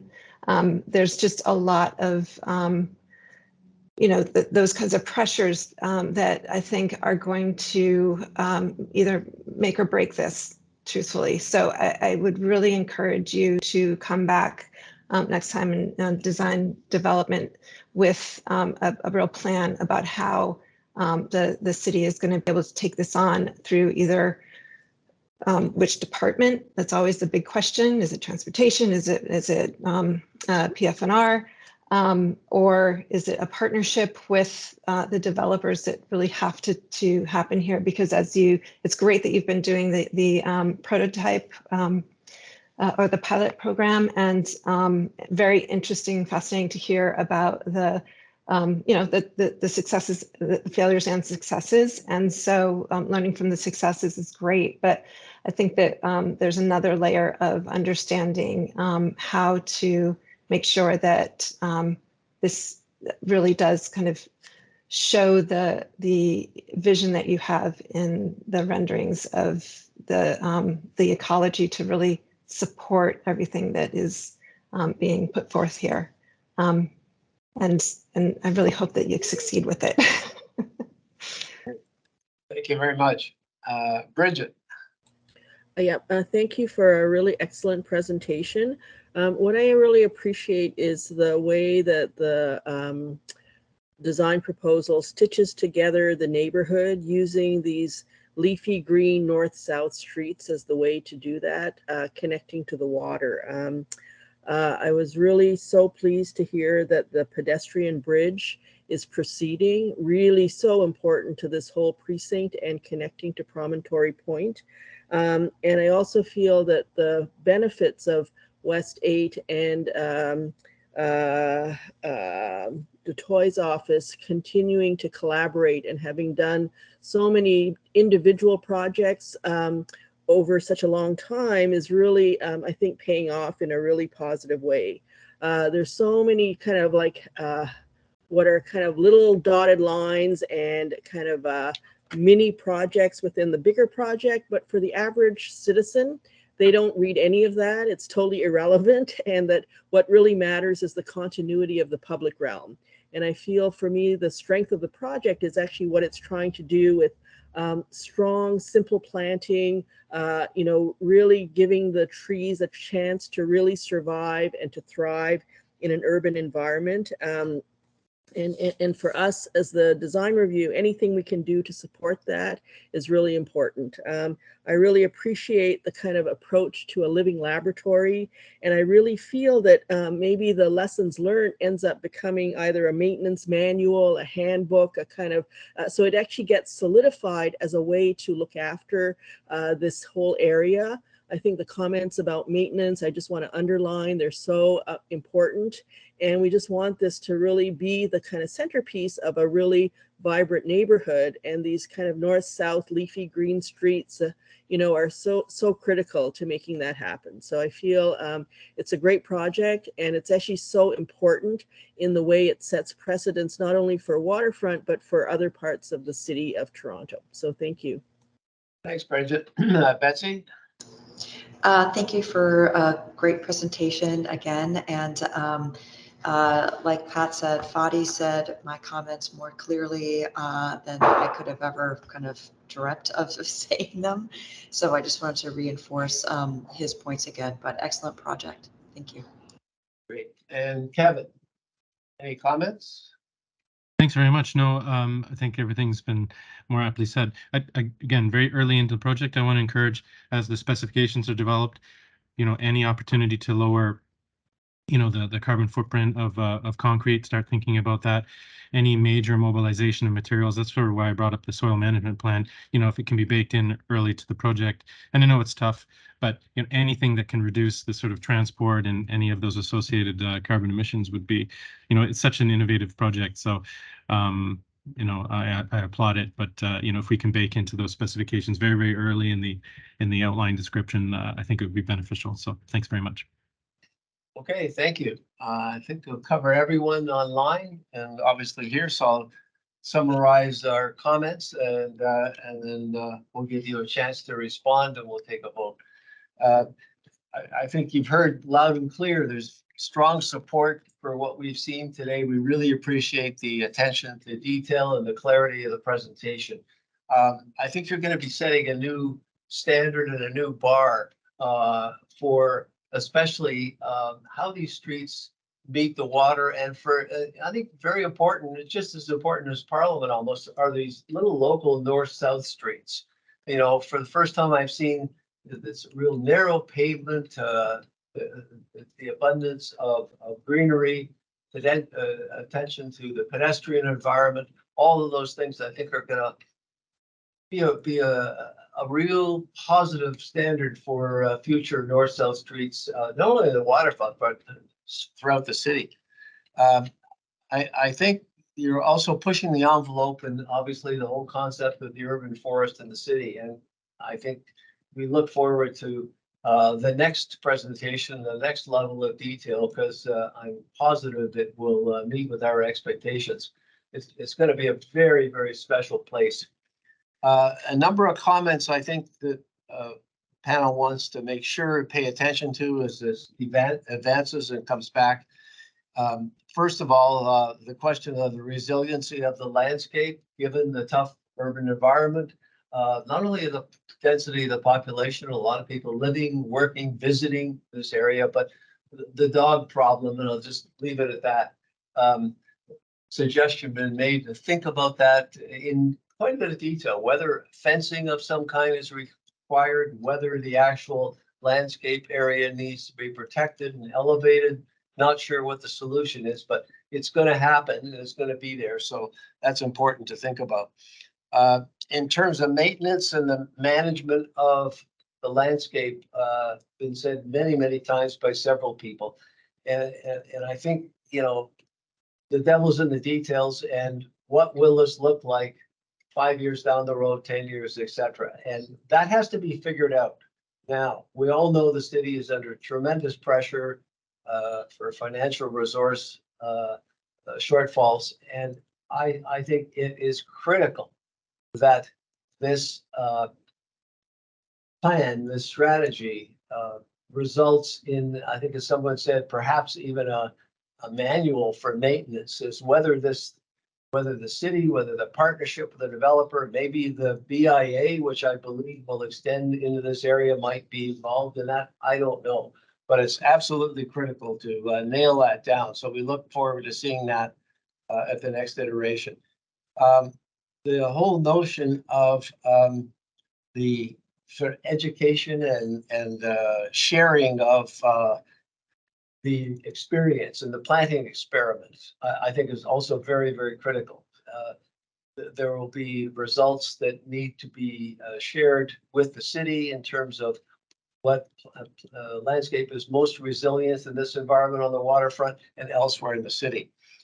What's sustainable over time. A couple other comments about the naming of the north-south streets. And I think a suggestion was a really good one, that the Indigenous community needs to be involved in that because there's a lot of history on our waterfront with the Indigenous community. And I would suggest a robust process to make sure that those new north-south streets have some pretty unique naming characteristics. Comments made about the soil management plan as it evolves, I think need to be factored in, and the overall coordination of the streetscapes with the future building designs and the Parliament Plaza, and obviously the slip itself, which we will see in greater detail in the future. So I think those are some of the key comments that were made, and obviously strong support. We really appreciate the detail. And as always, we look forward to the next presentation from this group because you do never disappoint us, it seems. So thank you very, very much for this presentation and give you an opportunity to respond. Great, thanks, Paul. I would like to respond because the comments have, I think, really hit home for me today. And thank you very much for your vote of confidence and trust in our design team. And Fatty, you mentioned that the project reads a bit like a detailed design, and I'm happy you said that because I think that the things that the panel would like to see at the detailed design are really not design, but things that we're interested in that we would make the design succeed. And so I'm also appreciative of the kind of welcome to come back to the DD phase with a maintenance manual, with a view from how neighbors will use the street and interact, and an education plan and a naming strategy. I think those are like fantastic things that we as designers, we have ideas about and have the ability to lead these processes. It makes me actually think about Pat and George's comments that you started talking immediately about the boulevards you live in and how much some people love them and want to plant on them. And how amazing would it be if this Quayside community was a place that people felt ownership over their streets and could identify themselves with their streets. Just across from where I live, there's a street called Taxusstraat, and it means a taxodium street. And they planted giant taxodiums on the street. And it's an amazing place to go in the fall when they're changing color and that they're coniferous. And you can tell your friends that I live on the Taxus street. And I think that was an idea that we had from the very beginning of the project that we developed as a design team. And who knows if we can have that kind of come back at DD with those views and those stories once we know, where the doors are. So you can say when you walk out of your 50-story condo, I don't know if that's exactly how tall they're going to be, but that you have that feeling of coming home in the forest. So thank you very much for your comments. Thank you. And the only thing left for us to do is to take a formal vote, and I would certainly propose a full support vote for this presentation. And we look forward to seeing the next one. So thanks very much again, and we'll see you soon. Thank you. Okay. See you soon. Bye-bye. Bye, guys. Is that good? Yes. Okay, great. So here's the site. It's the phase 2 and phase 3 development applications on the basically 1 to 7 Yonge Street, and what we call sort of the pinnacle site in the lower Yonge precinct. Here's the entire 1 to 7 Yonge Street property. So it's sort of a north block and a south block, and it's split in the middle from a new street that will be the Harbor Street extension. And then it's all part of the Lower Yonge precinct plan. So this encompasses all of Lower Yonge. We also have Red Path Sugar. So, an important industry down here in the waterfront that has implications on compatibility and land use and that sort of thing, especially for the surrounding lands and uses. And then all these different tags here are the development in and around the area. And so there's a lot of activity. I mean, you guys all know this in the area. And then we also have Union Station. It's very close to Union Station. And we also have the Waterfront East LRT along Queens Quay. So here's just a zoom in on the site itself. So this is 1 to 7 Yonge Street. And it's a bit complicated in the sense of, you got 5 phases here. Phase 1 is complete. It's constructed. Phase 2 and 3, which is the subject of this panel, it has site-specific zoning and official plan amendments, but the applicant is proposing a new site-specific zoning and OPA to add additional stories to these 2 applications. Phase 2, from a site plan control perspective, has site plan approval, but if the additional stories get approved, then the site plan will need to be amended to reflect those additional stories. And then phase 3 also has a site plan application submitted, but it's not being reviewed right now. It's sort of held in abeyance. And then we have phase 4 and 5 in the south block, which they have an OPA and rezoning that is under review, and we're actually writing a report recommending approval for June TUICC, and they also have a site plan in that's being reviewed. And then also over here in the corner, you've got the existing Toronto Star building. So from a policy perspective, we have, obviously we have the provincial policy statements, we've got the official plan, but more specific to this area, you have the Central Waterfront Secondary Plan, you have the Lower Yonge Precinct Plan and the Lower Yonge Precinct Public Realm Plan. And you also have the official plan amendment. It has its own amendment for 1 to 7 Yonge and its OPA 487. And basically what these policies speak to is they speak to improving connections to the water, enhancing the public realm, creating a mixed use in neighborhood and a complete community, and creating sort of mid-block connections and path connections, and really sort of saying where parks and public realms should be located and how they can be enhanced. Here's just another view of the site. We sort of already covered a lot of this. The north block encompasses phase 1, 2, and 3, and then the south block is phase 4 and 5, and then it's sort of separated by the extension of Harbor Street. There's also a Lower Yonge EA, and it applies to this area, of course, and it's sort of just in this region, the corner over here. And this is, it's an EA for new streets, improved intersections, and reconfigured intersections, especially right here at the corner of the phase 2 and 3 sites, where the city will take over this. Actually, the city already has ownership of that land, and they're going to sort of reconfigure the intersection here and at Yonge and Lakeshore, and then make this an open space. And then here we've got sort of the public realm and mid-block connections.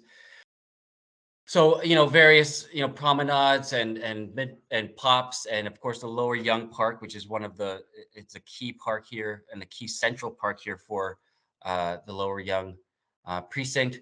And then we have various mid-block connections connecting the site, and both east-west and north-south streets that lead down into the waterfront.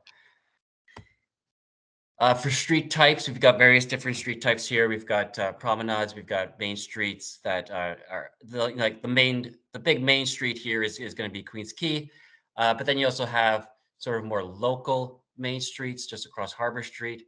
And you have neighborhood streets just along Freeland Street here. That applies for the site itself.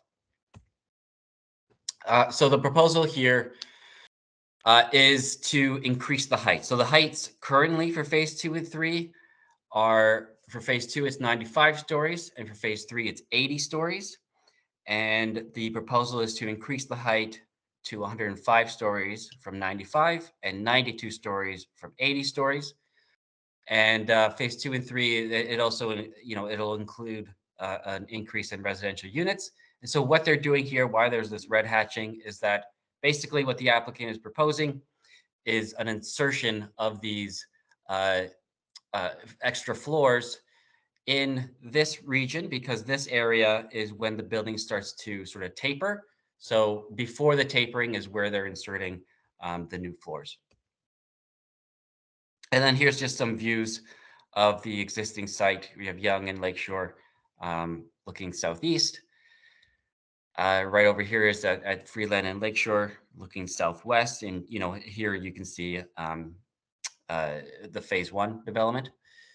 Over here, Freeland, right at the mid-block looking northwest. Here we've got Yonge and Harbor Street looking northeast. And then so we also have just to the east of the site is 55 Lakeshore Boulevard East.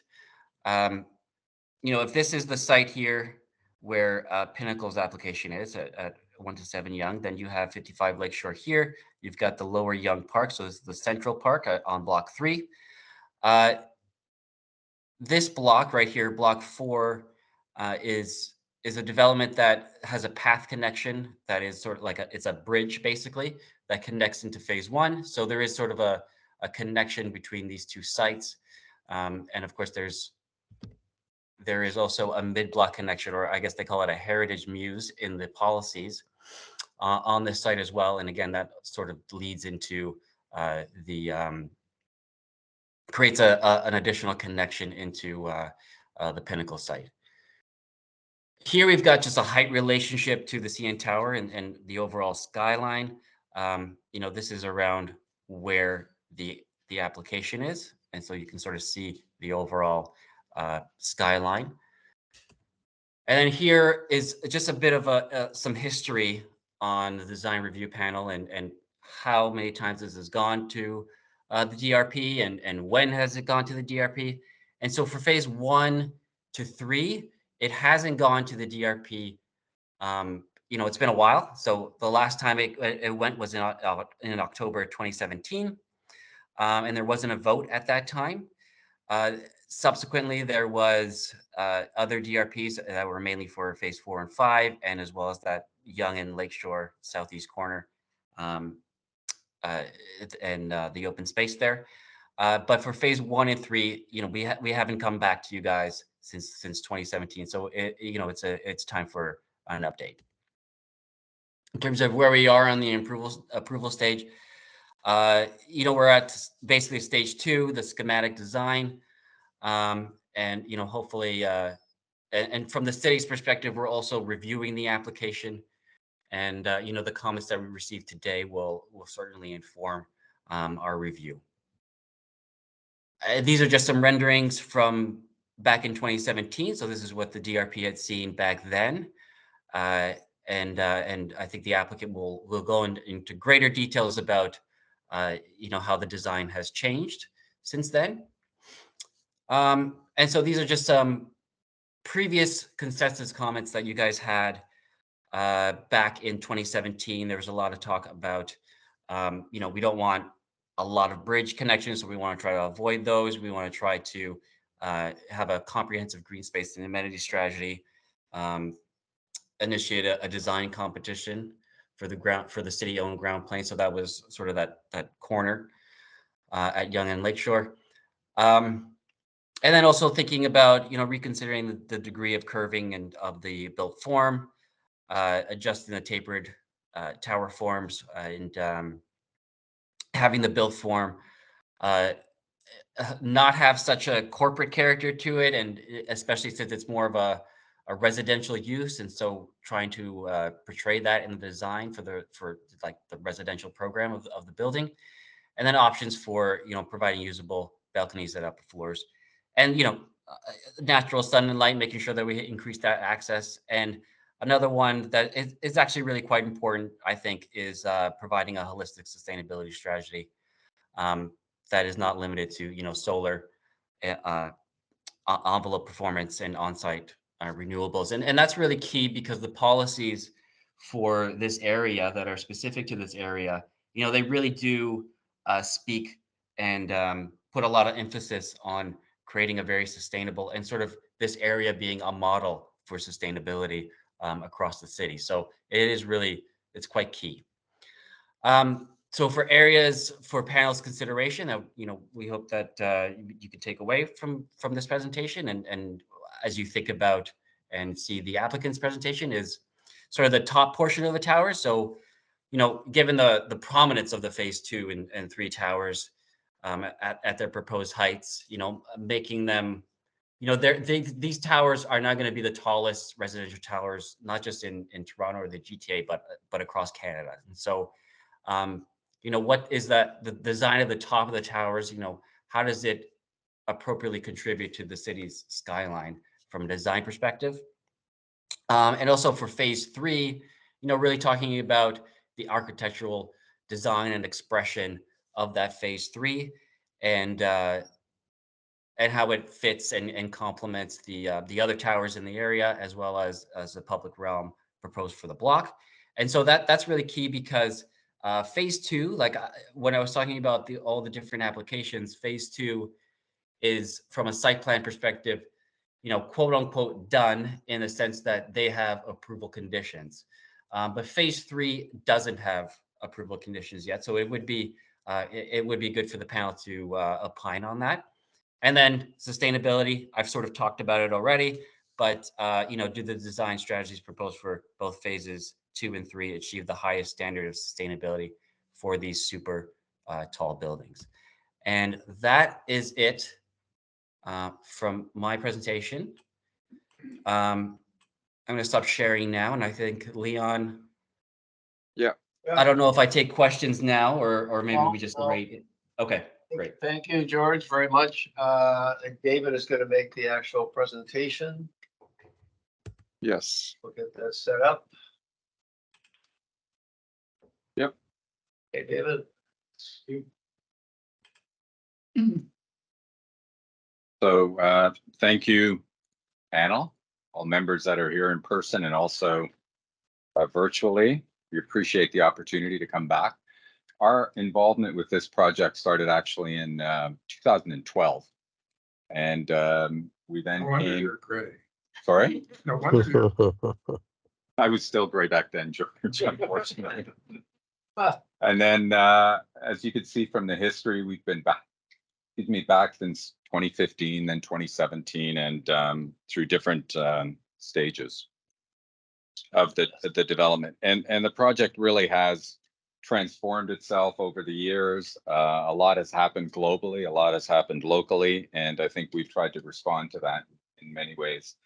The table of contents that we based loosely on discussions with staff, some of the things that we've been asked to comment on. So we're here to talk about in a bit of detail the changes that we undertook as a result of the 2017 feedback, an overview of towers 2 and 3 in terms of the design, a discussion about the podium design and exterior expression, the review of the top of the tower design. Even though it hasn't kind of completely solidified, it's something that we're continuing to work on. We're bringing it forward here in terms of the lighting strategy and some of those things. We've provided some complete elevations of the project in context and relative to each other, the 3 towers, how they sit on the podium and how those are all connected and related. A whole series of 3D views, shadow studies, the relationship to the CN Tower. We have a bit of a discussion on sustainability as well. And then we've got the city requested views. I'm not going to stop at every slide that we have here because I think we gave you a lot of content. I'm assuming you've gone through it all. If you have questions, we're happy to kind of go back through it and talk about it. But we just really wanted to give a brief overview, more of a focus on the front end of this maybe. So in 2017, we did have the design review panel. It was a joint session. And these were the renderings that were associated with the scheme at that point. The feedback that you've all received and reviewed is kind of highlighted here, this idea of avoiding bridges, which we are trying to do. Providing a comprehensive green space and amenity strategy and package, initiating a design competition for the city-owned ground plane. There's not much that we can do beyond, what we can provide in terms of background on that, but we haven't. I don't think that the city has actually gone through that process. There's an EA that continues to go on. So some of the renderings that you'll see here of that corner are conceptual from that perspective. And then further development of the visual variation of the towers based on some of the comments about the curving and the swooping and the torquing and the twisting of the tower, which we can kind of talk about today. And then again, some thoughts on the sustainability strategy. Does that sound like a reasonable approach? Great, so we'll dive in. So some of the material that we've prepared focuses a bit on the podium, tries to show the relationship to the grade and to the public realm and to some of the open spaces that are proposed. This is the, in the foreground is the plaza at the corner of Lakeshore and Yonge Street, which is kind of going to continue to be refined, but you can see the relationship of the phase 2 podium, which kind of pulls back here and sets up the kind of the background, I guess, for that public space, future plaza, and also the relationship to the phase 3 tower, which is on the left-hand side of the image. Also, just a construction photo of phase 1 to kind of show this idea of community and amenity. It's something that has been built in the community center, which is located in the base of phase 1 that you can see here. This is a corner view of the slightly still under construction building, but on the right-hand side, you see some of the community center spaces, the pool, the gymnasium. There are a whole series of community spaces associated with that. That is now ready for use, which I think is anticipated for June. So that was one of the key amenity programs that we were providing as part of the base of phase 1. Comments about the tower design, since this was a 2017 submission and it has been quite an extent of time that's passed and we've made revisions. You can see from 2017 on to 2023, a number of things happened to the towers. More hotel space was added to the base of the phase 2 tower, which is the tower on the right. And then the other thing that happened is as we're proposing additional height at the top of the tower, the base had to become a bit more substantial. So the whole podium, instead of tapering the way it did in the 2017 scheme, really has been pulled out. And now there is more of a kind of a transition between the podium at the base, the hotel component, and then the residential tower and shaping at the top. The tower design, there was a comment about the relationship of this to Rockefeller Center and TD Center, an example of similar projects that took Toronto tower building rather to a new level, both in reorienting and creating a new foci for their respective cities. I think that when you look at this scheme holistically as kind of a lower Yonge precinct plan, our scheme associated with the Menke scheme, and the new public park that's being provided as part of this scheme and the kind of mix of uses, residential, retail, office, community uses, park spaces, a new school in the Menke's site, and a number of different program elements. I think this really does try to address that idea of using this as an opportunity to do some great city building. And I think our client in Menke's, working with Waterfront, has really tried to achieve that. And as the park comes to fruition, all of these elements combined, I think, will kind of raise it to that, hopefully to that level. Just in terms of the way we look at these large precincts and these large super sites is that, ideally they are offering a whole series of things. They are offering a large public park framework for accommodating significant community uses and spaces. I've talked about the community center and the school.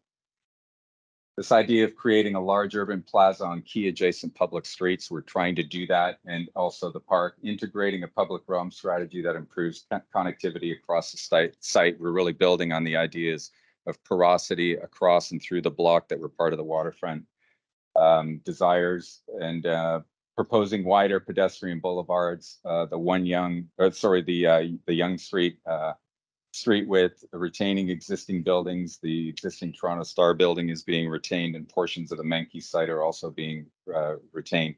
So there's a whole series of criteria that ideally help elevate this idea of these kind of significant urban development projects, and viewing it in that context is something that we thought was pretty critical and has informed the design as we move forward.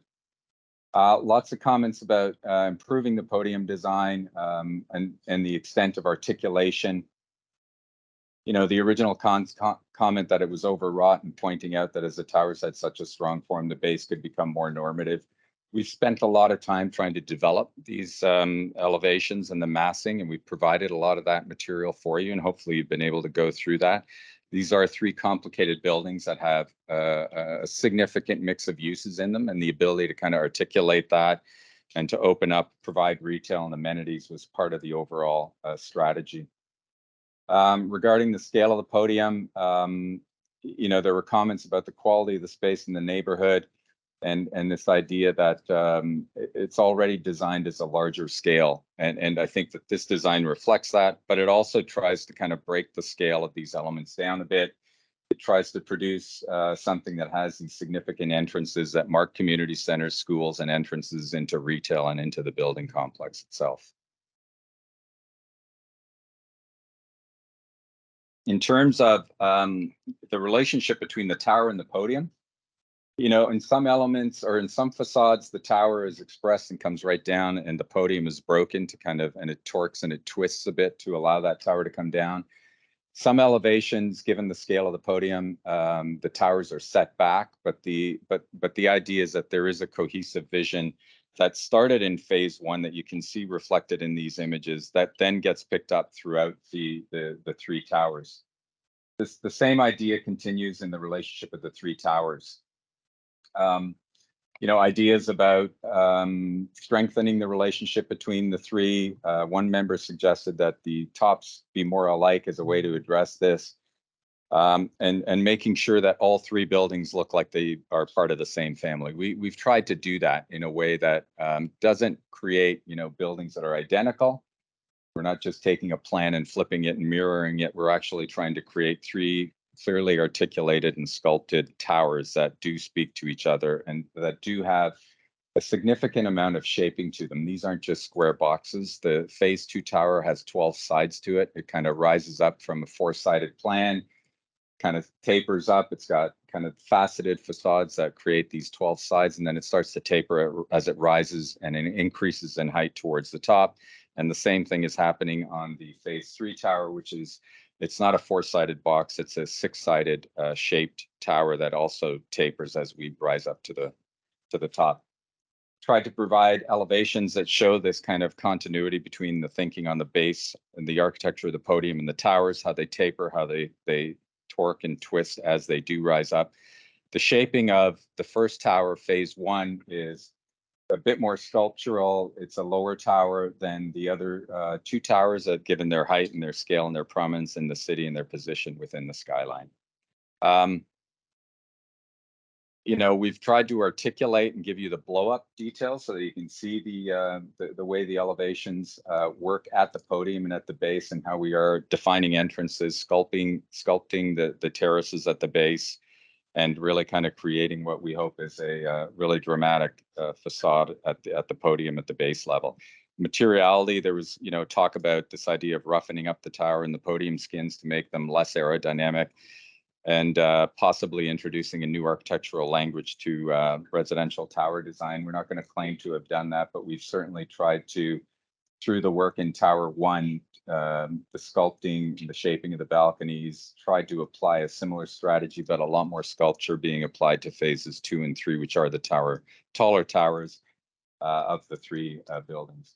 The relationship to the public realm, Again, we've got extensive retail facing the streets. We've got hotel lobbies facing the street. We've got residential lobbies facing the street, trying to animate the spaces. There's been some discussion about the relationship to the Menkes site plan. We didn't color code that in this drawing, but this shows you the idea of these 4 blocks working together to kind of create a new community around the park, which will be built and which was contributed to as part of our Section 37 deal. So it's not on our site, but it is certainly part of the contribution that we're making to the public realm here. That park is a key component to all of this. And it is anchored around the development of both the Menkes towers and the Pinnacle towers. In this top-down view, you can see a bit of the shaping that happens at the top. This idea of this kind of 12 surface top piece that then tapers down and transitions to more of a kind of a square, a rectangle at the base of the tower. Public realm relationship to the context. You'll see a whole series of street level renderings like this one that kind of look at that. Mid-block connections, we're continuing to explore the shaping of the canopy that connects that north-south mid-block connection between phase 1 and 2. The 2 images on the right are showing how that is being proposed to kind of evolve and develop, and it's building on some of the work that we did at the well with the glass canopy that was part of that development. The image on the left was the original concept of that mid-block connection and just how we're starting to transform it, trying to tie the canopy actually into the shaping of the rest of the tower. Overview of towers 2 and 3. You know, the importance of these 2 towers within the emerging context. A lot of the images that you see here are showing a lot of the proposed developments as well as what's built and what is coming in the future. You're all very familiar with this. So the changing nature of the skyline and how our towers are fitting into that. And our site was always envisaged as being the tallest tower site of the Lower Yonge precinct, and that in fact height and scale and density transitioned from the east to the center to Yonge Street, with these 2 towers being, for lack of a better word, the pinnacle of the height in this area. Sorry, I had to throw that one in. And that really has continued. And I think what also happened is over time, the Menkes Sugar Wharf towers kind of crept up a bit relative to what our original approval was. And I think, you know, why are we coming back asking for the additional height? There's 2 reasons. One is that the market can sustain that kind of demand. There is a need for more housing, even if it is at the higher end or it's on a site like this, there is that demand. When the density of the towers lifts in terms of the unit count, the affordable housing count also will lift here, and the stats that we've provided kind of reflect that. But there's also this idea that given that this is intended to be the height peak, we just wanted to kind of help and felt that there was space enough to rebalance that height, given that the Menkes towers had increased in height as well. And you'll see that in all the skyline studies that we prepared. This is the 2 phases that we're focusing on.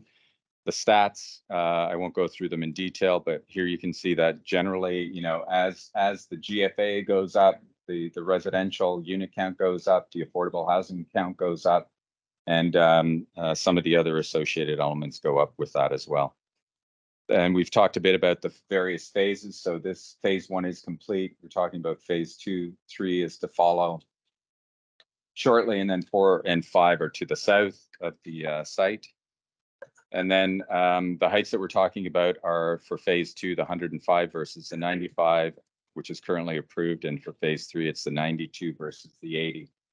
Phase 1, just kind of quickly showing this idea of kind of some of the shaping and the sculpting, how it fits within the context, kind of quality and the ambition for this tower, and this idea that there are some elements and some of the details, some of the material palette that get reflected and picked up in phase 2 and 3 as well. The skyline views, I think, are really important. And what we've tried to do is pick up what is happening to the east of us and also what's proposed to the west of us in terms of Union Park, in terms of some of the RioCan and Allied projects to the east of us as well. So there is this kind of increase in scale as we step up towards the foot of Yonge Street, and then it starts to then descend back down, which was always part of the Lower Yonge plan. A few renderings that are a bit more close up that gives you a sense of the scale relative to what's happening to the east of us and what is happening in the foreground as we kind of step down towards the water. A more straight on view that shows the relationship of our three towers versus Menke's three towers. And the fact that our three towers, there is a clear spacing between phases 2 and 3, sorry, phases 1, 3, and 2, that there is this kind of real clear delineation of the tallest tower pulling away from the pack in a way that you can see from this elevation. A view from the base of the waterfront, looking back towards the tower, showing it relative to the existing Star Building and the developments that are proposed, both the Menke's and our phases 2 and 3. And then just a series of street views that kind of are combination of street views and kind of tower in the context views that position the tower within the scale of the city. And also we're showing here, we've added the hub, which is the Oxford office building to the east of us, to the west of us rather, and how that all ties in together. And then finally, just in terms of the views, this is a view that shows phase 3 and its relationship to the site, taken from the northeast corner. And then a close-up of that podium view that again ties into phase 1. It's located right here. See kind of the idea of extending and connecting the two podiums together through that through the articulation of the material palette and the color and materials that are selected. We've added a series of street views. We originally didn't realize that we were going to kind of go from the tower top into the base. We were asked to add that, so we've done these quickly to kind of help show how the tower is coming down, and those were all clearly marked and delineated relative to some of the public spaces, the key diagrams. We've provided blow-up elevations of the podium in context, and also kind of so pulling back and also zooming in so that you can get a closer sense of how these things work. Again, I don't want to spend too much time on this. The height, as has been discussed, is the additional height is being added to the top. So this is the 105 story version where we're placing those additional towers or floors.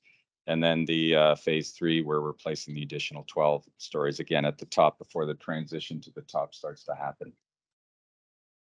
We've provided a series of sections showing the relationship of what was the original height versus the proposed height. You can see those adjustments. The cross section showing the extent of the mechanical spaces. Almost half of the top zone is occupied there with the mechanical spaces, the tune mass damper, and some of the mechanical BMU units. Then a whole series of just, again, overall elevations so that you can kind of get a sense of how the towers all work together relative to the various phases. We provided detailed material palette at the podium, at the base of each of the elevations. Happy to answer any questions, but again, this shows this idea of being able to kind of draw the connection between the towers and between the various podium elements that we're dealing with to try to create the overall complex and to respond to some of the questions and comments that we got in the original session back in 2017. Just quickly go through these. Are there any questions relative to what's been presented so far? Just keep going. Keep going. You need some more water up there, David? You okay? No, I'm good. Thanks. Sorry, these are tracking a bit slow.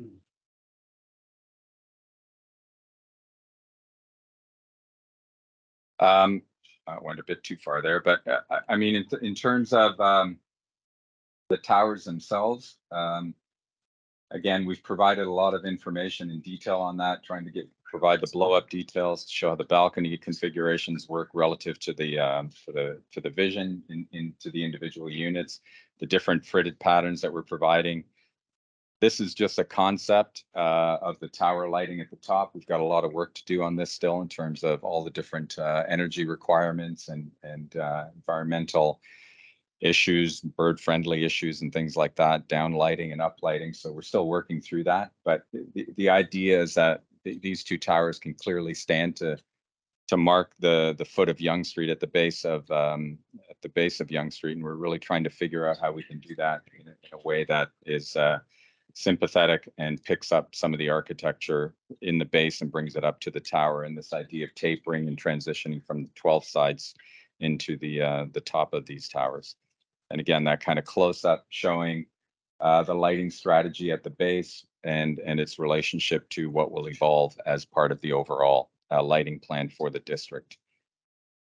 We were asked to comment or to provide some information on the relationship to the CN Tower. So we have provided all the different elevations, the geodetic building elevations and the heights, so that information is there if there's any question. We were asked to provide a view from the CN Tower looking towards the site. So there's a rendering that we prepared that tries to provide that, so that comment on that.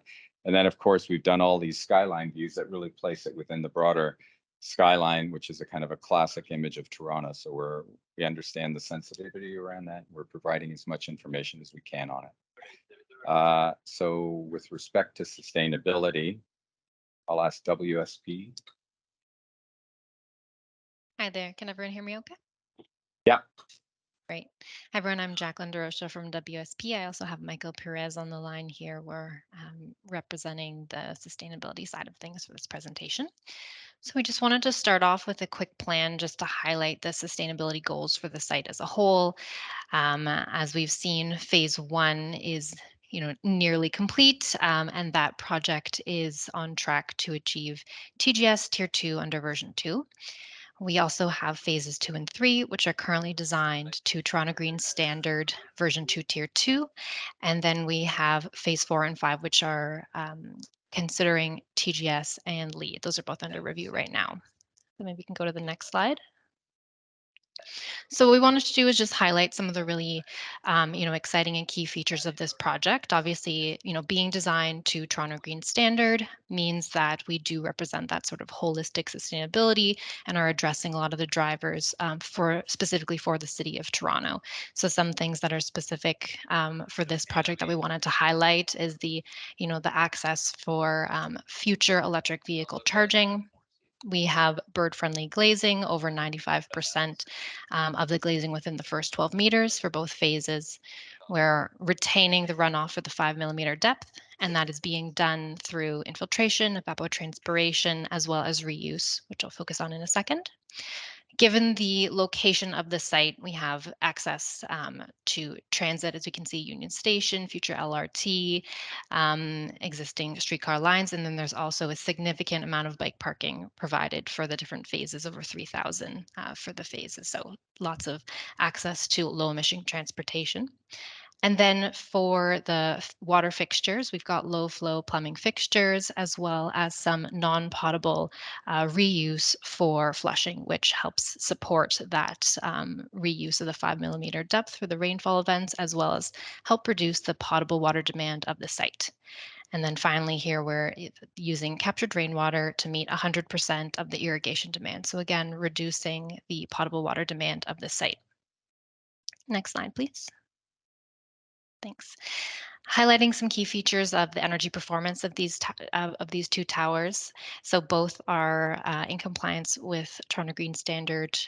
Tier 2 have been modeled and are achieving greater than 12% savings over OBC 2017. And some of the features that were highlighted in our energy modeling report to achieve this reduction was a connection to the N-Wave district energy system, high performance windows, the lighting, the fixtures, and some other features that are listed on the slide here. So those are the key features that we wanted to go over for sustainability. And just identifying how both phases are, trying to address holistically sustainability through features such as the site, the energy, the water performance, as well as how occupants are using the building and connecting with the space. Thank you. The last item that we had was the city had requested a whole series of views. We did provide them. I don't know if they've been circulated, or if we need to go through them. Okay, yeah.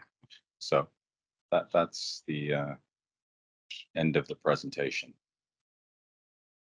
Okay, thank you, David. We're gonna do the usual round of questions and then we'll come back with comments. So let's kick it off. You want to start, George, with this one? Yeah, sure, I can start. Can you go to one of the elevations, or one of the views? I guess the views would be better than the elevations of the, looking across the new public open space, not designed, the one at Lakeshore and Yonge, toward tower, phase 2 tower. Yeah, I'm not quite familiar with this interface.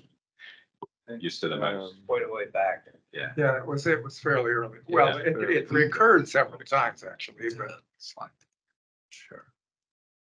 I prefer not the elevation. I prefer a rendering to the elevation if you could.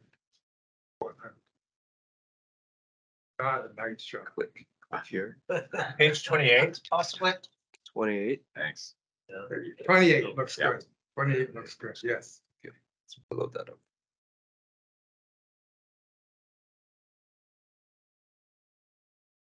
So we don't, I could give you mine.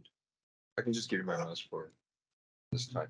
And this is partly because it's so long since we've seen this, refreshing my memory. Can you just recapitulate what goes on programmatically in the 3 different hunks of the podium and how that relates to the way it steps back?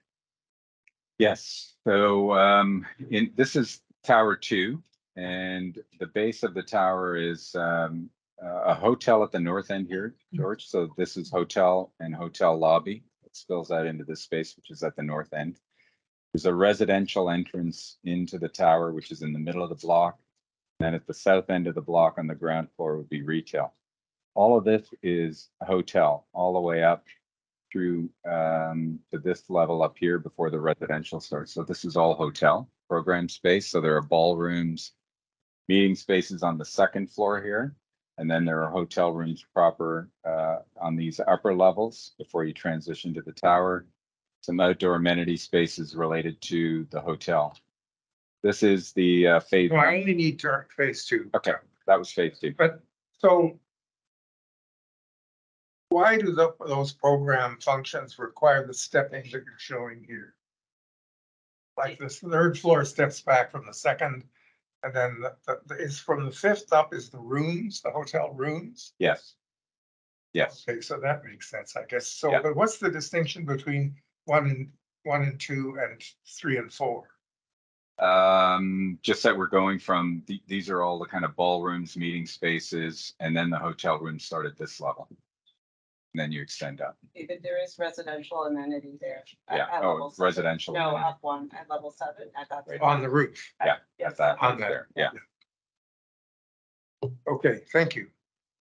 Okay, Yeah, I was talking to someone the other day that said we were asked to look at a building that had a truncated facade. And then it was told to me that truncating a facade is actually good for wind. And it's also good for sort of solar performance. Do you know anything about that? I mean, because you are sort of fascinating, like. Yeah, Sort of, definitely the first comment, yes. Yeah. In terms of solar performance, I don't know the specifics related to that, but it certainly helps improve the breaking up the wind as it blows around. okay. Let's go next. Bridget, are you there? Yeah, thank you. I had 2 questions. One, we only saw one image of the north-south mid-block connector.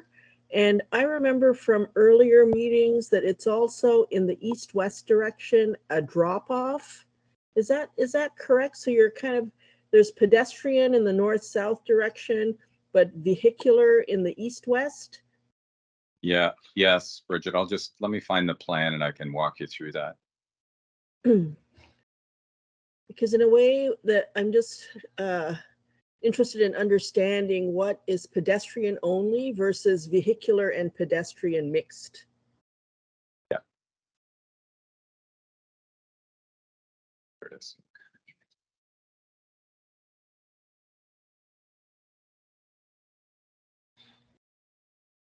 So could you just Yes. So give a better sense of Yeah. that? yeah, so can you see the cursor? Yeah. Uh-huh. Okay. This is pedestrian only that runs north-south. There's a row of columns and bollards that separate that from a drop-off pickup area, which is this zone in here. There's a driveway then that goes out to Friedland. And then there is a walkway north of that driveway that also provides that east-west connection out to Friedland. Okay, and then the block to the right is where that former LCBO buff brick building is, right? The kind of long one. Yes, And that's in the upper part of that second block. that's right. Yeah. Okay. And I had another question that was the Lower Yonge Park. What is there? Is it going to have a competition? What's the process for designing that park? And is there a timeline? I just don't really know. I don't know. I'd have to defer to the city or Waterfront. I don't know what's going on with that. Is there? Not sure I know either what's going on with that. We'd have to get back to Bridget. Lakeshore. Yeah, sorry. So it's George Pintas for City Planning. Bridget, I'm not really clear either. I believe, I don't think there's going to be a competition, but I can always circle back to park staff and And I have a figure that out. second part to that. So I would really like to know, just given the number of units that are going up, this kind of question of additional floors and the fact that the public realm is so important. And my second kind of question about timing is the park on the east side of Yonge Street, which is currently a parking lot south of Queen's Quay, so south of the Toronto Star building. And what is the status of that public open space? And any kind of further development at the foot of Yonge Street. I know there was a little bit of work done a long time ago that has the length of Yonge Street and a little bit, but it's kind of the termination of the longest street in the world, right? So just wanting to know what's happening with both of these key public realm pieces. I can speak to the very foot of Yonge Street. That large parking lot is owned by Waterfront Toronto, actually. And we do not yet have funding to advance park there, but that is a project we're hoping to be able to do in partnership with City Parks, because the idea is to have it become a city park in the longer term. But at the moment, that's not a funded project for us. Okay, thank you. Okay, Those are my questions. Okay, Betsy, are you ready? Questions? Yes. Hi, Paul. Thank you. Two questions, one top and one bottom. Do you have any more specific information about how the tops of these towers will be lit? The question is relative to something like the aura, which we can probably all agree is too much. Do you have any data on the top? We don't yet, Betsy. That's one of the things that we're working on. And I think this is showing a concept that we'd like to explore, but we've got a lot of work to do on that still. Okay. And then this question about the bottom, so much is discussed about the towers relative to how they create neighborhoods. So do you have any information on what types of businesses, how open will this bottom layer be relative to the kind of amenity that someone needs in a neighborhood? You'll have thousands of people in these buildings. The ground plane is hugely important. Any context on what's occupying your ground floors? Let me just describe where the elements are, and then maybe Pinnacle, Anselm, you can talk about some of that thinking on the programming. But the kind of orange tan areas, so there's extensive retail facing down street. There's 2 stories of retail facing Lakeshore across the top here. There is a one-story retail component facing out to Friedland right at this location. And then there's another small retail component here. The rest of the kind of ground floor programming is the entrance to the community center is located on this corner, and everything you see that is pink is the residential lobbies and access, and then the yellow is the hotel. In terms of the type of tenants, I think there's a bank in one of them now. F&B is probably going to be a big component of all of this, as Pinnacle operates a number of F&B operations. So I don't know if there's anything else that we could add to that right now, Betsy. What's in the blue? Oh, the blue is part of phases 4 and 5. These are the office components, which I think we've presented this scheme, the south parcel, I think a year or two ago, but that is the office. Okay, thank you. Okay, Matthew, you are now here. Yes, in I'm person. here. I do apologize. I wasn't here when this was presented in 2017, but I have a few questions that maybe are redundant now. But has there been a wind study completed on this project? And Yes. Does the extra 10 stories affect that, and has it been updated since that? It has been updated from the original, and there are no significant impacts on it. And same along with the sun path study has been completed? I don't know if we've done a sun path study. I mean, you're talking about a shadow study? Yeah. Yeah. Yeah, that has been done and it's been submitted as part of the package. I think we circulated it as well, but there are no significant impacts. It's said that the 100% of the irrigation will be taken care of on site by the rainwater. Is there any plans to use collected rainwater for adjacent parks, such as the park at Yonge and Lakeshore or the other park? I'll let our colleagues at WSP answer that maybe. It's not something that we've looked into yet. I believe a lot of the water that needs to be maintained will be used up between the indoor flushing and then the irrigation on site. So it's not something that we've looked into yet, as it could be managed all on site. Right. I'm just wondering how many more units will be added with the 10 additional floors in each of the towers. Ask me all the hard questions. Yeah, no, the residential units, 215 increase total, and roughly 19 affordable units. Perfect. That Part was of my that. next question. My last question is about public art. Is there any plan for public art on the site, or? There is, and Anson, I don't know if you can update. There's a location that was indicated between phase 2 and 3, just before the Lakeshore Plaza. Okay. That's already been up to into the Arts Council. We've got I guess 120 submissions, and then but that's to be delivered with phase 3. Awesome, thank you. Okay, Eric, I think you can join us now. Are you there? I am. I have 3 questions. One is you could go back to that previous slide. It's a good one.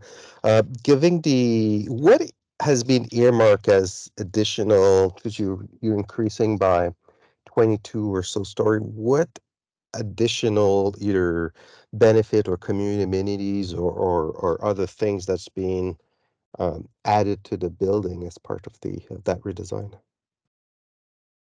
Well, apart from right now, the affordable housing is kind of clearly picked up in the plans. Beyond that, I think it's an ongoing discussion with the city. Okay, so the I don't know affordable if housing is the primary one. Okay, and well, there is. We are adding about 19 units of affordable housing, but I don't know what other additional things would be contemplated as part of the discussion with the city. Okay. And in terms of the additional units, there's an additional amenity space.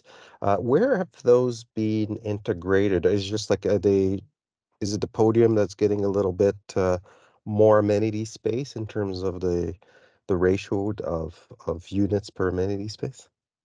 So in phase 3, it's one of the lower tower floors. We've added another floor of amenity, and then in phase 2. We've added a workshop area in I think it's a P2 level, a large workshop area that people can use. Or is it a gym? Sorry, I don't know. Yeah. Is it a gym? I think it's a mixture of workshop and Gym. use. in the P2 level. Okay, and thank you. My last question is on the site plan at the corner of on your phase 2, your tower for along Downs. There's a colonnade there for some. Which is very foreign to the rest, and I'm just trying to understand No, there's no colonnade. The ground floor sets back. Oh, You're yeah. talking on Down Street there? Yeah, there's actually, your renderings on page, so you could see it here. Looks like there's a colonnade. And then as well, there is, if we look at pictures from, I think it's page 54 and 56 in the PDF, it seems to imply that there is some, and I was trying to figure it out this. Maybe you can clarify what it is. I'm just getting used to this computer and mouse. Don't worry. The setback, David, of the ground floor there. Okay. I think the sidewalk gets narrower there too. So you can see the sidewalk gets deeper by phase 1. And I guess in my comment, I mean, it's going to be, if it's a colonnade, in fact, can it just not be an overhang or something, or get rid of that? Because it's, I don't know, it feels like it's creates a bit of a barrier. Slide 54 and 56 in the PDF. Maybe it's 56 and It's the next one, David. no, this would be the next one. Yeah, 57. 57. The next one, maybe. Yeah, so you could see, so this one it kind of implies as well as this one, as it turns the corner along Downs, like from. Yeah, I think, Eric, what we've had to do is just push the glass line back a bit from the columns to increase the width of the sidewalk there. Okay. No more questions. Okay. Fatty. Thank you. Just a couple quick questions.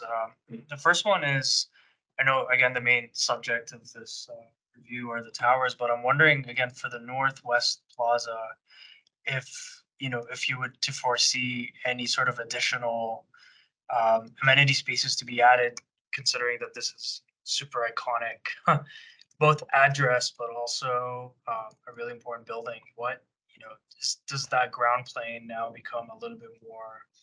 Is there an opportunity? Do you see an opportunity for further transformation or investments in here in terms of both program at the ground level beyond sort of the entrance of a hotel lobby plus the space for people to gather in? Is there any kind of thinking of the relationship between the increase of the height and the ground plane as a civic space? Or are these things completely unrelated in terms of the topic? Yeah, I mean, the only thing I could think of is that, the program in the third phase on the ground floor facing this space has not been established yet. It's probably an F&B or a retail or some sort of space, but I mean, I'm asking this simply because I would imagine this being a super destination, like one Yonge, foot of the city, super active, people will be there. What opportunities could there be to imagine a kind of more civic plaza entry? Yeah, I think it's we're not in full control of that corner. Right now, it's still part of that stage 3 EA. So it's like it's been designed together, but we're not in full control of that corner space. That's helpful. And again, just because it's a super iconic building, and in many of the renders, the glazing kind of looks a little bit different. How true to the blue, true blue, do you imagine this glazing to be like? Is it going to be closer to phase 1? And yeah, it's matching. grayish? It's matching phase 1. So it's not like I mean the Windexy blue. No, but I think phase 1 has got it's a let's call it a non-green. Okay. Okay. Yeah, it's just because they look different and we're trying to keep it consistent. Just want to. Sure. It's hard to render glass. Yeah. Absolutely. Yeah. Absolutely. Okay. Thank you. Okay. Gina. No questions. Thank you. No questions? Emily? I have a question about actually with this perspective that's being shown here. On phase 3, I know that you answered George's questions about the podium on phase 2 and the stepping back. Can you talk to why the podium on phase 3 is not stepping back and the proportions that you have with that one? Well, I mean, it does step back once we get up to the upper Right. portion here, right? And Right, there's just one step back. I guess I'm that's wondering right. if It's like just they're that one step multiple back. versus. There's a kind of a different reading in the cladding at the ground and the second floor, and then it transitions into the affordable housing up above that, and then we do the step back when we get up to the tower. But the scale of this was picking up the scale of the increased buildings along Lakeshore. If you look at the Menkes site, does the same thing. It's got the kind of larger scale facing Lakeshore in terms of those podium buildings. So that street wall stepped up in scale. Okay, thank you. Okay, David. Just a couple quick questions. It's not clear to me what the extent of the competition is, or the thinking around that. Like, is it just the corner? Is the public realm around the site? Like, what's the? Well, I think it would just be that site on the corner. So it would just be it's just the corner, and then this project delivers the public realm on all of the streets surrounding, right? Basically. Yes, Am I right? and it's contributing to the park as well, the cost of the park. Okay, and then is there some thinking around how this precinct ties together from a public realm perspective? Like, I'm noticing patterns on the LCBO block on this diagram, different ones on this block that are similar No, to the they're ones all- to the south of it, but are they all separate, so they do their own thing kind of thing? I think it's all Well, standard. There's a kind of master plan Yeah. from the precinct plan that the city is implementing. So all the materials will be the same, the patterns will be the same, it'll all. Yeah, kind I of mean, tied Gordon together. might be more up to date on that than me. I haven't been involved in that in a while, but that was the idea when we did the precinct plan. Yeah. I mean, that was clearly what we were also doing in phase 4 and 5, right? We're tying all Yeah, 4 of these that. parcels plus the other 2 on the other side. Okay. So they all read consistent. Okay, thanks for that. And then just to follow up on the issue of the wind, and only because my office is right beside the Four Seasons building, which has just done a number on that intersection. What's the impact on the public realm at grade, whether the building is increased in height or stays as it is today? Is there a significant wind impact? No, there wasn't anything significant identified in the updates to that study. So the building design itself is mitigating the impact somehow of the Yeah. wind, because presumably this giant tower would have. I think the podium, the setbacks, the kind of terracing at the base of the tower all help. You know, I remember, being as old as I am, I remember when the Toronto Dominion was first built, especially the first tower, there were news photographs of people getting from King Street to the entrance to the building, holding onto ropes across the plaza. Yes. So as not to be blown away. But then as other towers came into play surrounding TD, what's called the boundary layer, which is wind as it passes over the city or the tall buildings downtown, itself adjusted by moving up. And so the wind conditions at grade for Toronto Dominion were actually improved by the creation of the other towers around it. So there may be some of that going on here as well. David, anything else? No? Kevin, last question. Thanks. And I just want to make sure on the slide, you said we're doing compliance with version 2 of the TGS? Yeah, I believe so. Yes, Again, exactly. Version Okay. 2. Okay, that's yeah, quite out of date now. What's the modeled EUI of the proposal? I just pulling it up here. It's 12% better. So it was not at the time required to do the EUI target. It wasn't an absolute target. So it was a Sure, it was but relative what's the targets. output? What's the magnitude? Let's see if I have that in my report.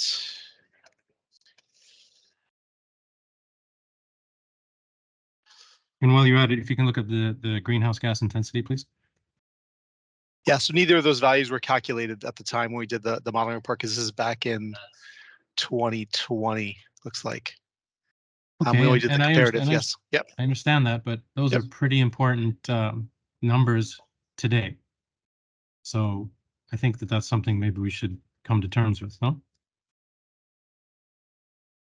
Okay, so what Could be percentage calculated then? for sure, yep. Yeah. Okay. What of that, do we have any idea of what the percentage of elevator energy use is? These are super tall buildings, like, this is a very difficult technical exercise. I totally understand that.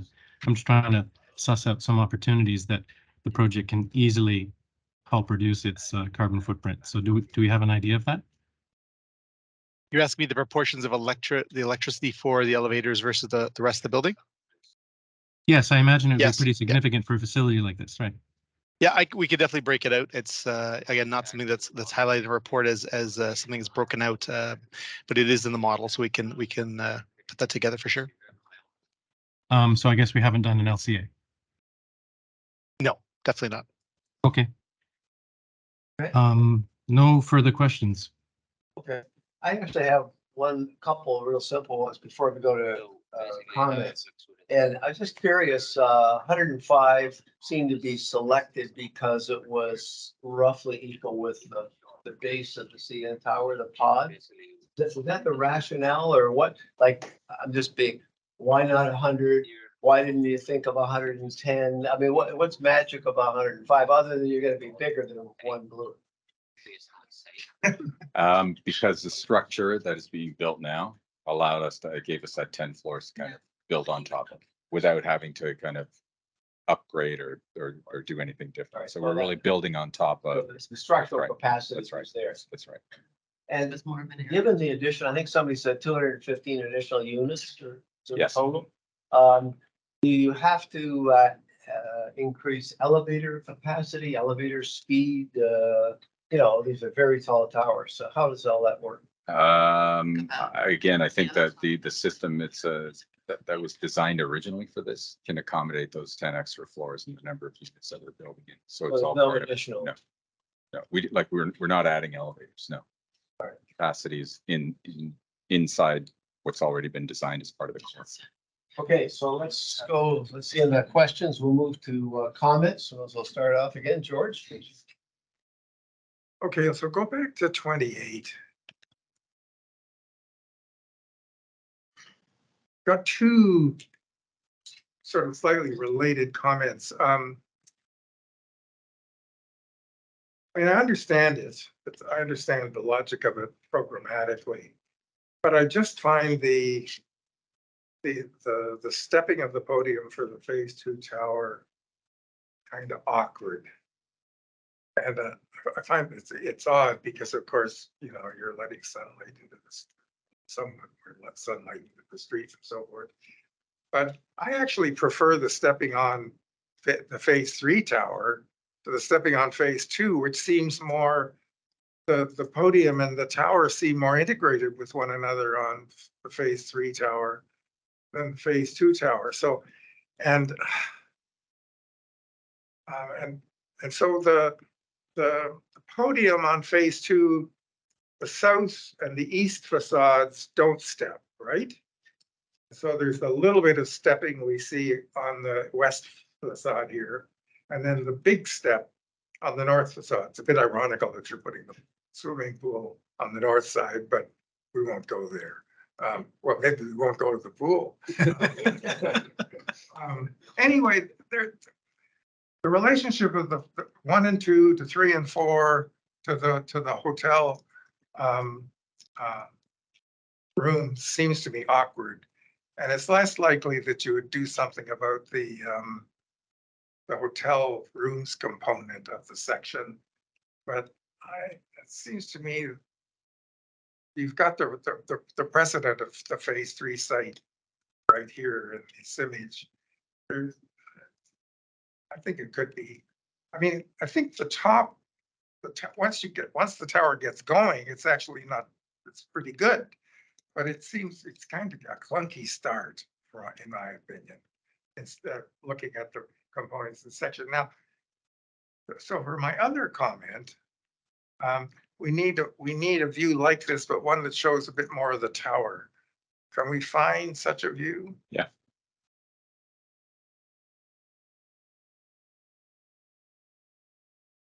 I hope we can.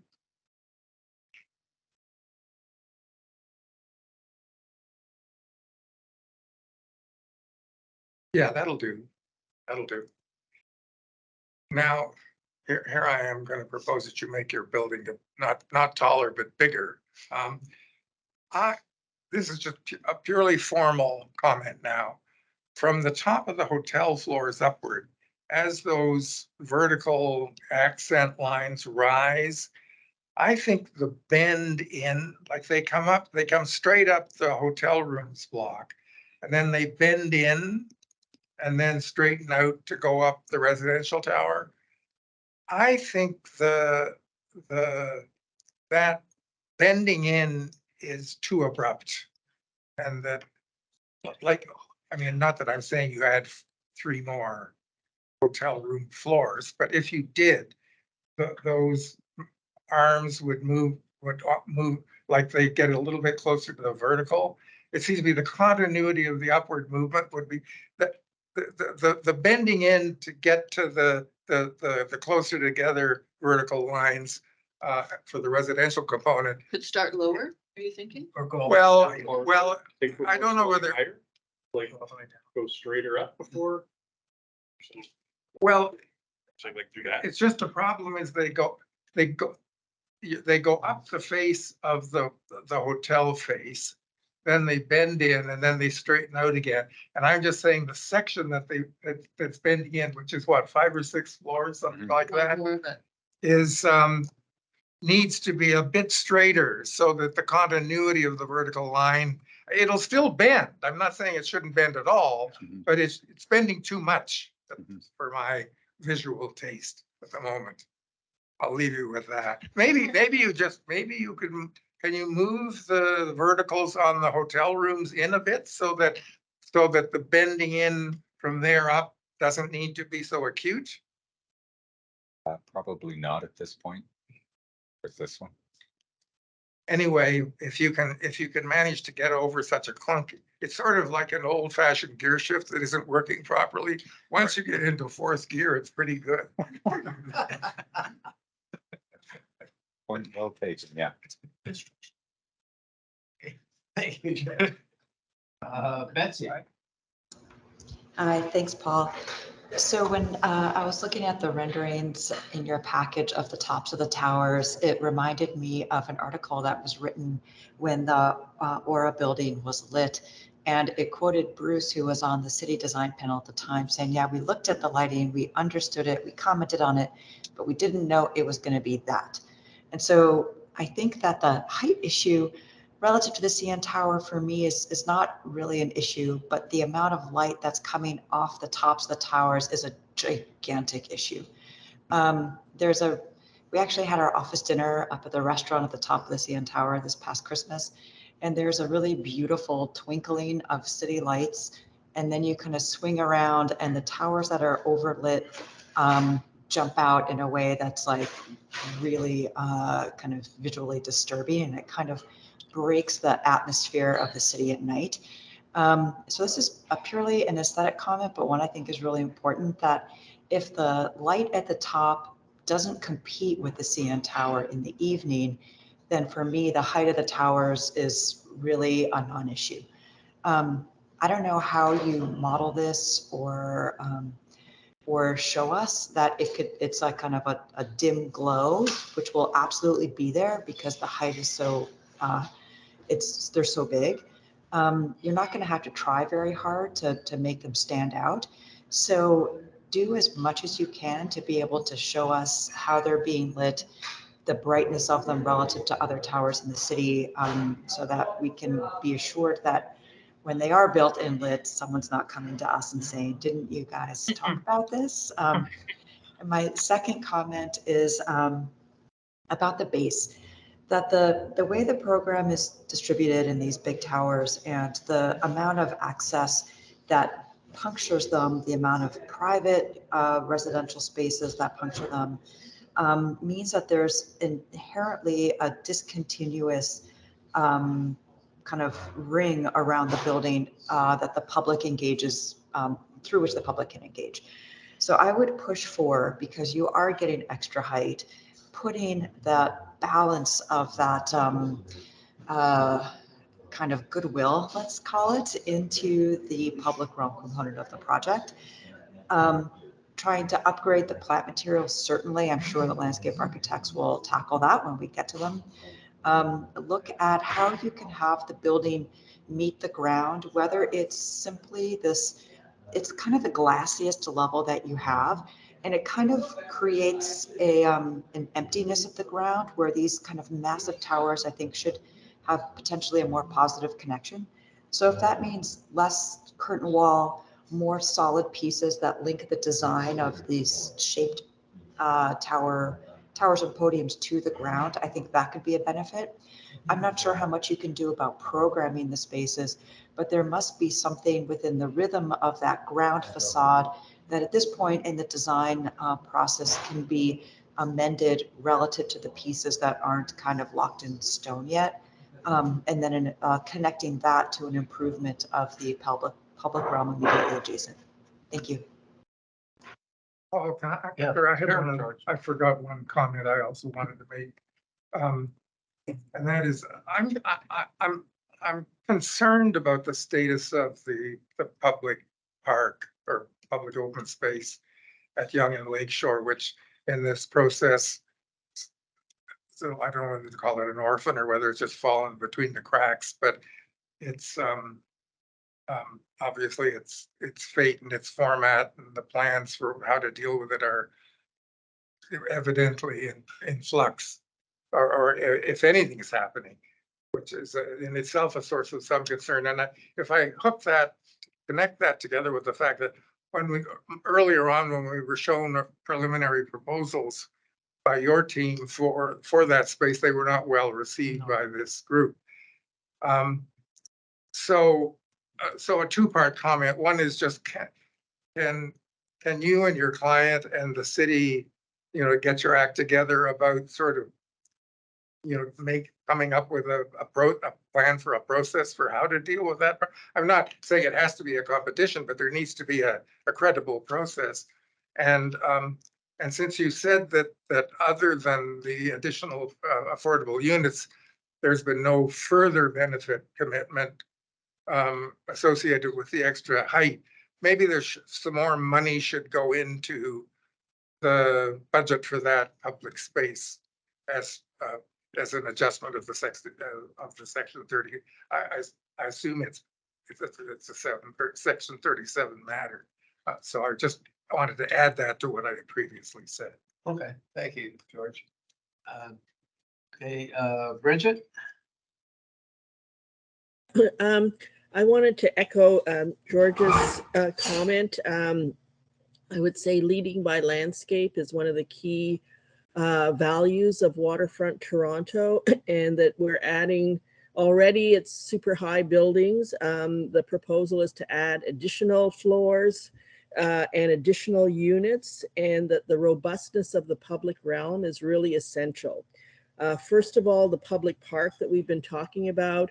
I understand there's a school on the north side, how that park is designed, the quality of all of the materials, hard surface landscape has to be both amazingly robust, but also really carry the tradition of design excellence of public parks. And I would really add the kind of, I understand from Chris that the park on the east side of the Yonge Street south of Queens Quay is not funded, but it's part of a development that I don't know how many people are going to be living in this whole area, the size of a small town in southern Ontario, in 4 or 5 city blocks, and that all of the development to the east of this parking lot south of Queens Quay is actually already built as well. So how you get to and from the ferry and the continuity and the ending of Yonge Street, I know we saw some urban design proposals many years ago about that, but it's all of a kind of piece. And so I guess I'm really in favor of if there's additional floors, I really feel that the investment in the public realm is kind of essential. It's just like the fact that the buildings are under construction, the park is it gonna lag for several years from now? And, you know, it's just the disconnect between the number of people that are gonna be living, that already live there south of Queens Quay and will be living there north of Queens Quay with this development and the future developments really necessitates that the park is not just a afterthought, but is actually fully there and being used by a large number of people. My other comment is related to the mid-block connections. And, you know, there was an early planning diagram that George showed. I would say this emerging semi-public zone, as we understand from the Safdie building, the Architectonica building that straddle the east side of Sherburne Park and connect to neighborhoods beyond it, is a kind of really important new public realm that is going to be, I feel, part of the signature of Waterfront Toronto. I feel that we have never really seen a lot of images of it. We've seen views from the north looking south. I worry about the scale of the east-west connections in both the northerly block and the southerly block, because you're really, it looks like very narrow sidewalks with bollards going in the east-west direction, bollards to separate the north-south pedestrians from the carpool drop-off area. I feel like the issue of Down Street and a mid-block crosswalk or some kind of connection so that the continuity of the public realm from this mid-block, from the north block to the south block and then to Queens Quay needs to be understood from a traffic perspective. And then the east-west connections between the northerly block and the LCBO site and the southerly block and the park all need to be figured out, because the east-west connections occur at odd points. And do you do a crosswalk? Is there an indicator? That if you really want this whole precinct to work and for it not to read as office and corporate, but really residential, there's a lot of attention that's needed in making sure that all of these pieces really address the level of public realm and design excellence that's needed. And so I just feel like there was not a lot of discussion about it in the presentation, but I feel it's such an important part of really making this a neighborhood and not just a bunch of corporate towers. And I really feel that the attention has to be paid, and some of it is working with the city and with traffic people, but I feel like those need to even be represented even on a site plan like this, when you're talking about the number of units and the number of office workers. Even the adaptive reuse of the Toronto Star building will also bring a lot of, you know, additional people. So the fact that it's mixed use is great, but I really want to understand more the kind of this public realm in the north, south, east, west direction, and the role of these mid-block connectors in being real public realm, and that any kind of additional effort to both make it understood and also the quality of those materials, the quality of the lighting, the quality of all these pieces, because my understanding is that they're not gated at the north and south end, that they're public 24 hours of the day. And so those really are a new addition, and I feel that they need to be really well done and really robust. Thank you. Thanks, Bridget. Pat. I guess in terms of the additional height, I don't have an issue with that. I would like to just second Betsy's comments about the lighting. And then I'd just like to say that for a project that these big projects take forever, right? So something that was started 10 years ago, you know, that the architecture's become more refined and considered, I think, you know, well done. It's not easy, right? Matthew. Yeah, I'm gonna echo George and Bridget's comment about the importance of this park south of Lakeshore and just east of Yonge Street. I think to leave it as a secondary thought, even though it's not in your control right now, is really detrimental to the overall scheme. There needs to be a connection there. There needs to be thinking about what program could be placed in there as well. So I don't know how you do that, but I think it's imperative that it's done in order for the success of your building. The other piece, it's probably not something I should be commenting on, but I'm going to anyways, is you know, housing is not an issue in the city. It's affordable housing. So adding less than 10% to the new units as affordable housing, I would encourage you to think about increasing that percentage. Thank you. David. Yeah, I just wanted to add my 2 cents in terms of that North Plaza, because I feel that it's really difficult to really understand how the building relates to it, a part of the site that we don't understand or really have a grasp of. And I'm kind of imagining the Gardiner Expressway being the other edge, being the north edge of that plaza, and what that feels like and what it looks like. And I think it's going to loom large and really be imposing. And I think it's going to be a very difficult space to design in light of that, frankly. It's dark. And so I think that process really needs to get sorted out in order to even finalize what you're doing with the, you know, with the uses on that side. I would imagine. I mean, it's odd. It would be odd looking inside from some of those spaces. This kind of looming, rusting, decaying, constantly decaying structure. I'm not sure the landscape can entirely deal with that, but I think it's really important. Maybe it's a forest. I'm wondering something like that. It's got to be. I was thinking, really, it just needs to be so robust. Like I'm not certain what that is. I was also just to echo the issue of lighting. I mean, I live in the East End as you do, and that Aura building looms large everywhere you drive, down Dundas, down Gerrard, and it's so imposing. And I hope that this building doesn't, hope that this development doesn't take on any of the character of that of the top there. I'm also just thinking about Yonge Street and the importance of that promenade going down to the waterfront. And I know that this is kind of baked, like I mean, it sounds like the public ground plan is dictating what you're doing there, but I feel that it seems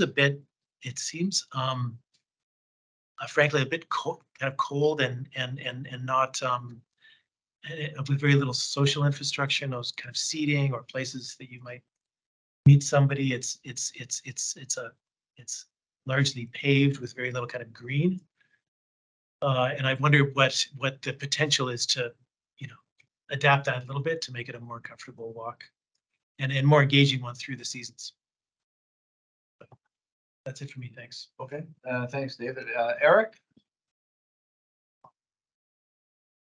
Thank you. Well, first of all, thank you very much for a very thorough presentation. The materials provided is very impressive, and level of the study, the quality of the graphics. So thank you.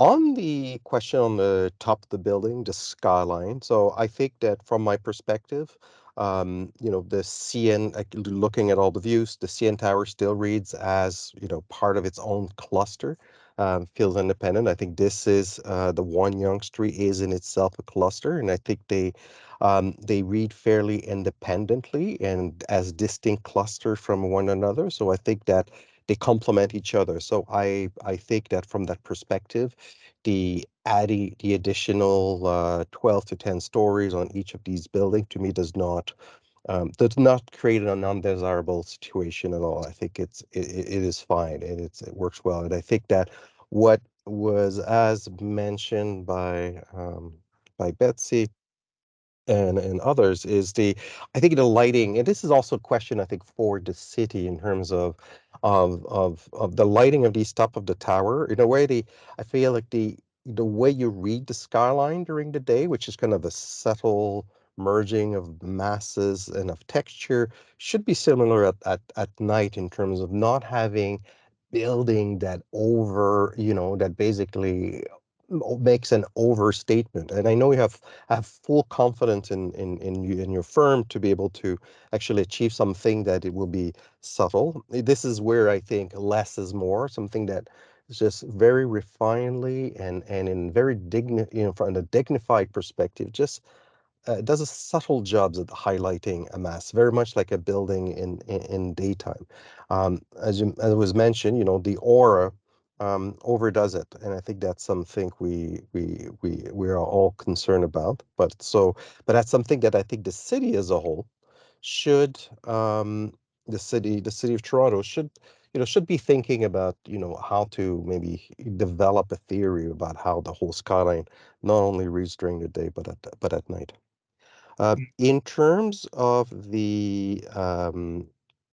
the architecture, I think I mentioned, I think on your slide, I think it's slide 54 or 56, there was the colonnades at down street. I think we're putting so much, there is a amazing amount of units here of GFA. I think that, I think it was mentioned by many, the emphasis on the public realm is critical. I think that little stretch of Dowson Street at Yonge, where the colony, I think, I think we need to do something there to, I mean, I would strongly suggest that colonnade be somehow whatever you can do to eliminate it, to actually just create a from curb to building facade kind of a free space. That I think is something that is essential. So that's clearly something that should be done. If you go to page 28, which is kind of the north, I think that we all look forward to see how the park there is going to be. It's going to be develop and how it's going to complement the edge of the buildings and all that. But I think I've always been a little bit uncomfortable with the way that from a wayfinding perspective, the access, the entry, how you enter the atrium feels to be, it just feel underplayed. Feels like it needs to have a greater treatment, a greater celebration, or something that is maybe create a bit more. Now it feels like you're kind of like sneaking it between two buildings. Maybe it's just a view at grade would be important, but it feels underplayed. And I think it needs to just be enhanced in terms of how you come in to that atrium at that area. And finally, in terms of the architecture of the phase, on the question, phase 3 architecture, I think, I think it's very contemporary. I think it's very sleek. I think it's very something that is quite, I actually quite like it because it feels like it's as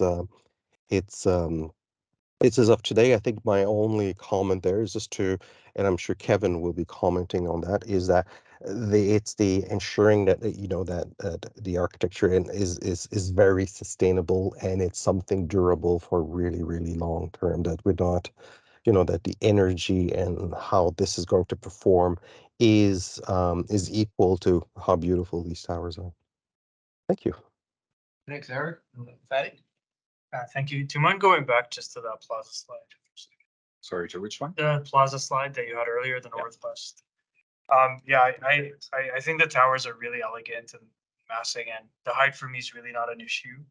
Again, what is kind of just to echo what's been said, that seems a bit more problematic is just how secondary the public realm feels in relation to the towers. And again, this might not be your fault specifically, but just in this space, I think it's really important to talk about the significance of the space around these buildings, and how, just to echo a little bit of what Eric said, is that the plaza atrium and passageways here kind of a bit lackluster. I know the structures are going up already, but if there's a way to kind of amp up the significance of these entrances, the doorways, the glazing, the opening, just so that you know, the public realm and the entrances into these buildings are sort of commensurate with the civicness and significance of the tallest tower in the country at the foot of the most important street in the city.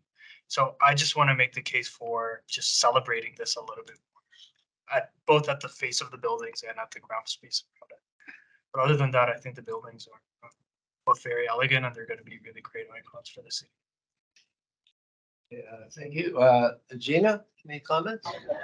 Yeah, I just agree with Fadi so much on all of those points, just that so much thoughtfulness between transitions in the building that I just wish there was one more level of thinking about the way the building transitions into the landscape at this important corner. It just feels it feels abrupt and very severe and such a huge opportunity. And I just want to advocate for everything everyone said about contemplating this space as really part of the ground floor of the building and part of a civic identity of this whole corner that the tower is also contributing to. So I think you've heard that a bunch of times. So just say that I support all of the desire for this to really be an iconic public space at the same level as the iconicness of the building. Okay, thank you. Emily? I reiterate everything that Fadi and Gina said as well in terms of the public realm and David. The one thing that I would add is that I do feel like the phase 3 building as it lands on the ground, it just should have more articulation there. And right now it just feels like that whole facade as phase 2 goes to phase 3, it's just a kind of circumstance of that road.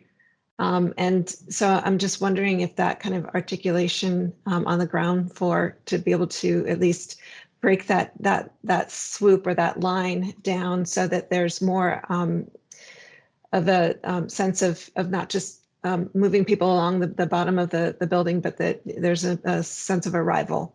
And so I would encourage you to think about what that really feels like, and if that can be solved through a way to think about the colonnade, or if the columns can transfer columns. I'm not sure where you are with all that, but just to have more of an articulation on the ground floor there. I would also underscore what Betsy and others are saying about the lighting. I think that, the way that you're presenting the lighting in there, in your renderings are isn't really showing the full picture of all the other lighting that's happening on the whole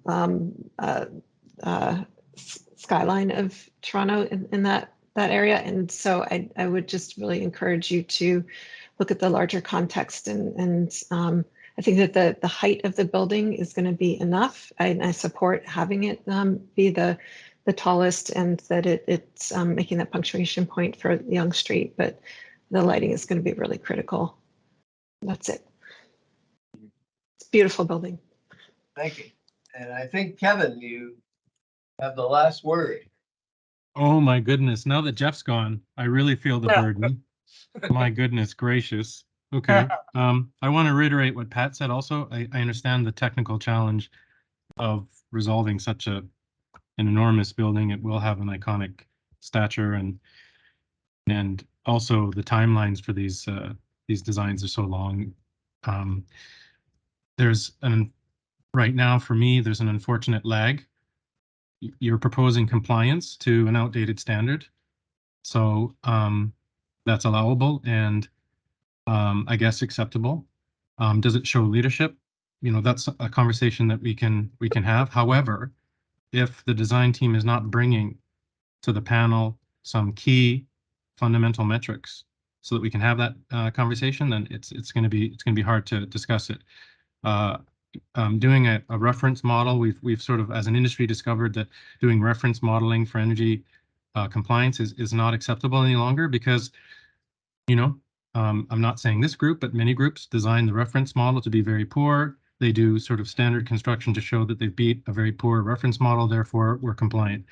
We're moving to absolute metrics. I realize this is perhaps maybe a bit of a lecture. I don't mean it to be, but I think the design team has to come to the conversation with some key metrics: the EUI, the TEDI, the greenhouse gas intensity, so that we can discuss, reasonable approaches for, economically viable development can happen. That's why I was asking about elevators on a building like this. In my impression and my modeling experience, it's a large portion of the energy intensity, and there's all sorts of ways that we could perhaps lessen that, regenerative elevators. Maybe that's something that we could look at, and it would have, significant positive, performance. Similarly, we're tying into N-Wave here, and that's great. It would be interesting to see what that impact on the EUI is. Something that I would look at with an element like this, so tall and slender, being exposed to so much light, the movement of light, a lot of differential or a lot of simultaneous heating and cooling going on here.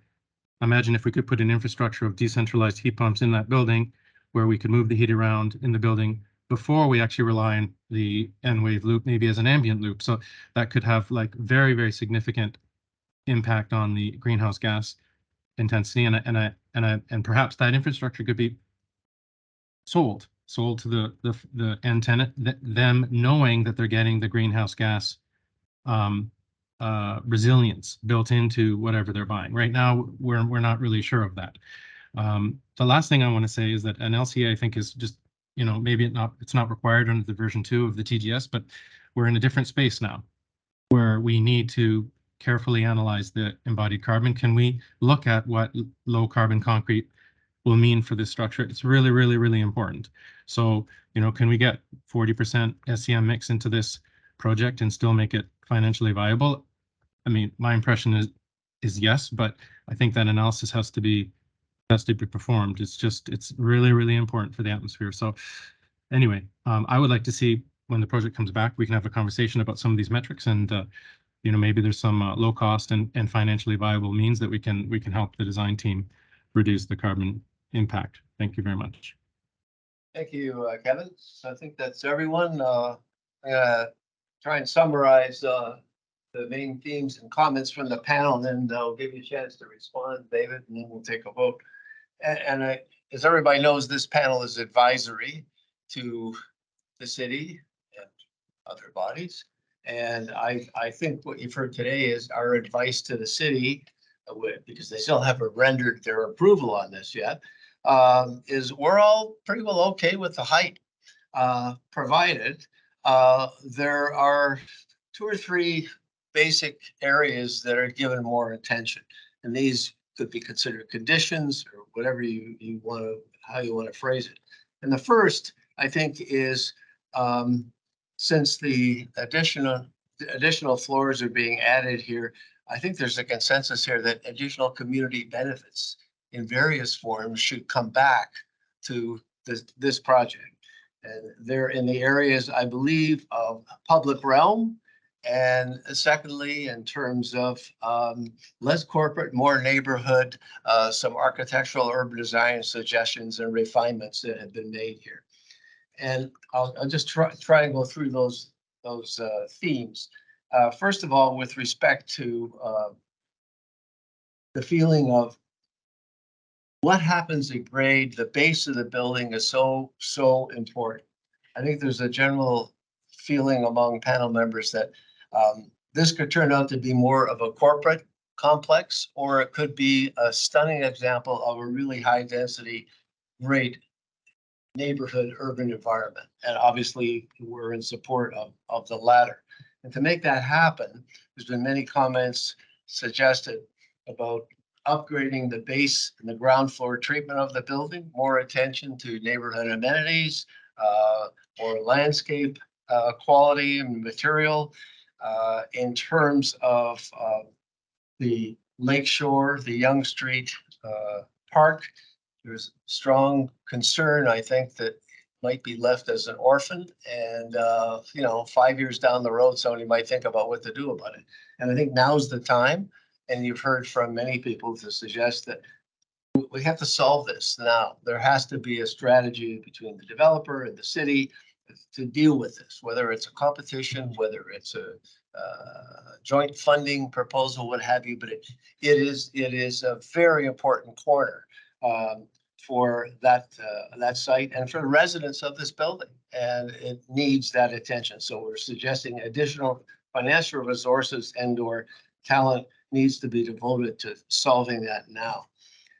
Another area in the public realm, I think, that relates to the neighborhood theme is more clarity on the north, south, east, west pedestrian connections through these two blocks.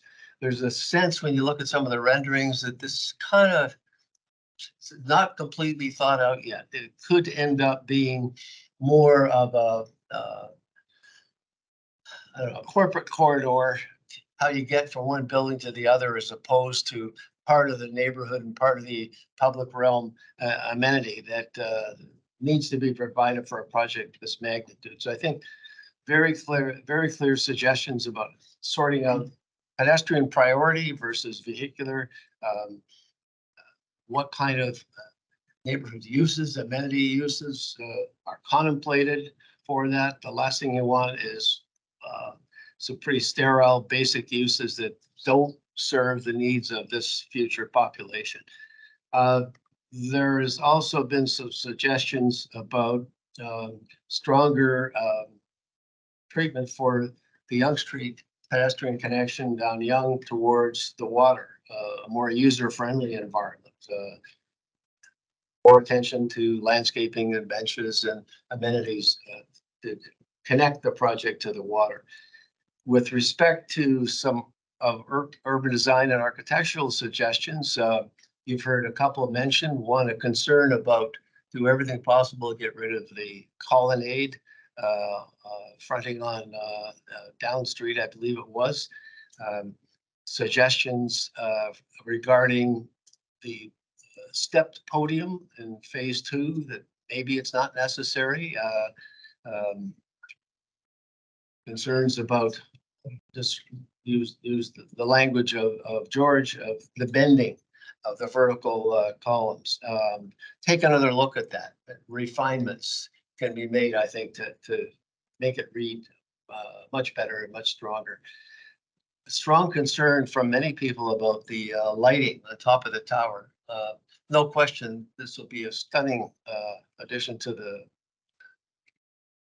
skyline. And a lot of concerns you've heard about the Aurea at Yonge and Gerrard, that it's too bright, too domineering, etc. And I think that this even, David, you suggested this, it needs more work, and we're agreeing with that. It clearly needs to be kind of a beacon up there, but it has to be sensitively handled. And so we look forward to how that might come back.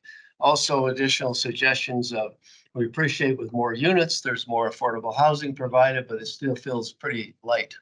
And I think given the state of the housing crisis that we're in now, the city ought to take a good hard look at increasing the amount of affordable housing that could be provided in this. Some comments made about the lack of energy metrics from Kevin at the very end, and I think are quite appropriate. We really didn't get answers here. That work has yet to be done. And I think the only suggestion I would make is don't think of today, think of 5 years, 10 years out, what the requirements will be in terms of, and the situation will be for energy utilization and carbon capture and the climate change and all of that agenda. I think there's only one conclusion, that the standards will probably be harder and tougher, and anticipate this situation now, because this is going to take a long lead time for construction and occupancy. I guess in summary, overall themes: lead with landscape, always one of our priorities. Strong priority for pedestrians at grade, more neighborhood character throughout this, and stronger attention to the base of the building. So it feels that, it's welcoming, it's a sense of arrival. It feels like a future home for a lot of people, as opposed to almost going to a corporate tower. So those are some of the major themes I think that you've heard here, and I want to thank you for the presentation. It's certainly extensive. It's a huge project. I think you may or may not be surprised that there really is a concern about the additional height. We actually think this is a pretty positive step. It's an opportunity, and I don't think it's in competition with the CN Tower. And I think most people share that. So those are, I think, sort of general comments that my best to summarize. There's many more, but obviously they'll be coming back. Look forward to that. Well, thank you. And a lot of great comments. We're going to do our best to achieve as many as we can, because I think a lot of this, the comments we would agree with. We're going to make every effort. Okay, so the only thing left for us to do is to consider a vote on this, and given the nature of the comments, I would put on the table a vote of conditional approval, because there's a lot of work yet to be done on this for discussion. Please weigh in. Could I just add in, if you'd like, I have those numbers. I was just double checking my math. If you want to have the discussion about energy, or you can leave it to the next session. I think we should probably leave it till the next edition, because there's so much that has to come back. Fair I enough. really want to concentrate on where we're going with this at this point in time. So I'll put the please numbers in the chat, but so you up. have them, but we'll bring them next time. Yep. Thank you. All right. How do people feel? Well, just remind me of what was the ask here today? I mean, really, what are we giving approval to? The towers. The height of the towers. The towers. So why would that be Well, it depends conditional? on the design of the third one, right? And the fact that Oh, not the design? Yeah. What did we have on our question list at the beginning? We had a couple of issues. Where does it stand in terms of coming back? Is it only because we ask it to come back that it will come back? Good question. well, it'll come back. Well, I don't know if it is coming back or not. So just Yeah, I don't think I have those. just to clarify the two questions raised, top portion of the towers and the additional height. The second one is the architectural design of phase 3. Yeah, and I think, So correct me not if the I'm wrong, public but space. what I have heard is, yeah, we're fine with the height. Yeah. But we want more back. We want better condition at grade at the base. We want a number of improvements to the public realm. With pedestrians should be the priority. We want to see that lakeshore young park addressed now, not forgotten. So I would suggest as advice back to the city, you're going to write the report, and it'll be up to planning staff and of course council to say, yes, we're okay with this, or we're not. Or these are, ideas that I think the city would probably welcome to meander, to ponder over. I'm sorry. I really heard about, the very strong aspect of the landscape, public realm, Yonge Street, Lakeshore.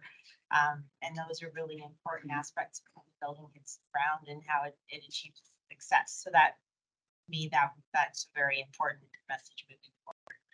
Okay, that's my sense, but Can I also ask a question? So I wasn't quite clear about what's under construction and what's not right now. Phase 2 is under construction, and we're at, I think, at about the 8th floor. So we're up around here. Right. So modifications at the ground, I mean, for sure at the ground plane in terms of landscape. Yeah, The ground landscape, plane of cladding. phase 3, Yeah. right? Yeah. Like And- the entrance, those doors, is that? Yeah. Yeah. Up for- Yeah, well, refinement of all of those details is certainly feasible. I mean, what we would hope to get is kind of clear direction on the height, because that's, the concrete gets poured a floor a week. So can we divide the vote, like support for the height or no support? As long I as think it's it goes to conditional. comments, right? Very sorry. quickly. I think that the support for the height comes in the comments, right? We're saying if there's a vote of support for the height increase, but conditional support for the ground plane, I'm fine with that. I think that makes it explicit. I think it's we're okay with height. That's what we've all said. Yeah. Right. But we'd love to see improvements in all these other areas. I actually thought Advice back to the city. Chris didn't tell us that about the increases on the Mankey's towers, and I think actually you needed to be taller. Looking at your various views, I think it's better taller actually, because otherwise I had complained about the Ottawa problem where it looks like some, Yeah. Entertainment district. Tabletop. So if you want to take a vote of approval for the height alone, I'm fine with that. And then a separate vote for all the other things on our advice back to the city. We'd like to see improvements to the public realm, stronger base condition, refinements as has been discussed, and conditional approval on that. Go for it. We okay? Yeah, that sounds. So approval on the height. I don't know if anybody online, we're saying yes to the height and conditional approval to all of the other comments that have been made that we want to see as this advances. So that would be our advice to the city. You okay with that? Okay, thank you very much. Good. Okay, thanks a lot. Thank you. Yeah,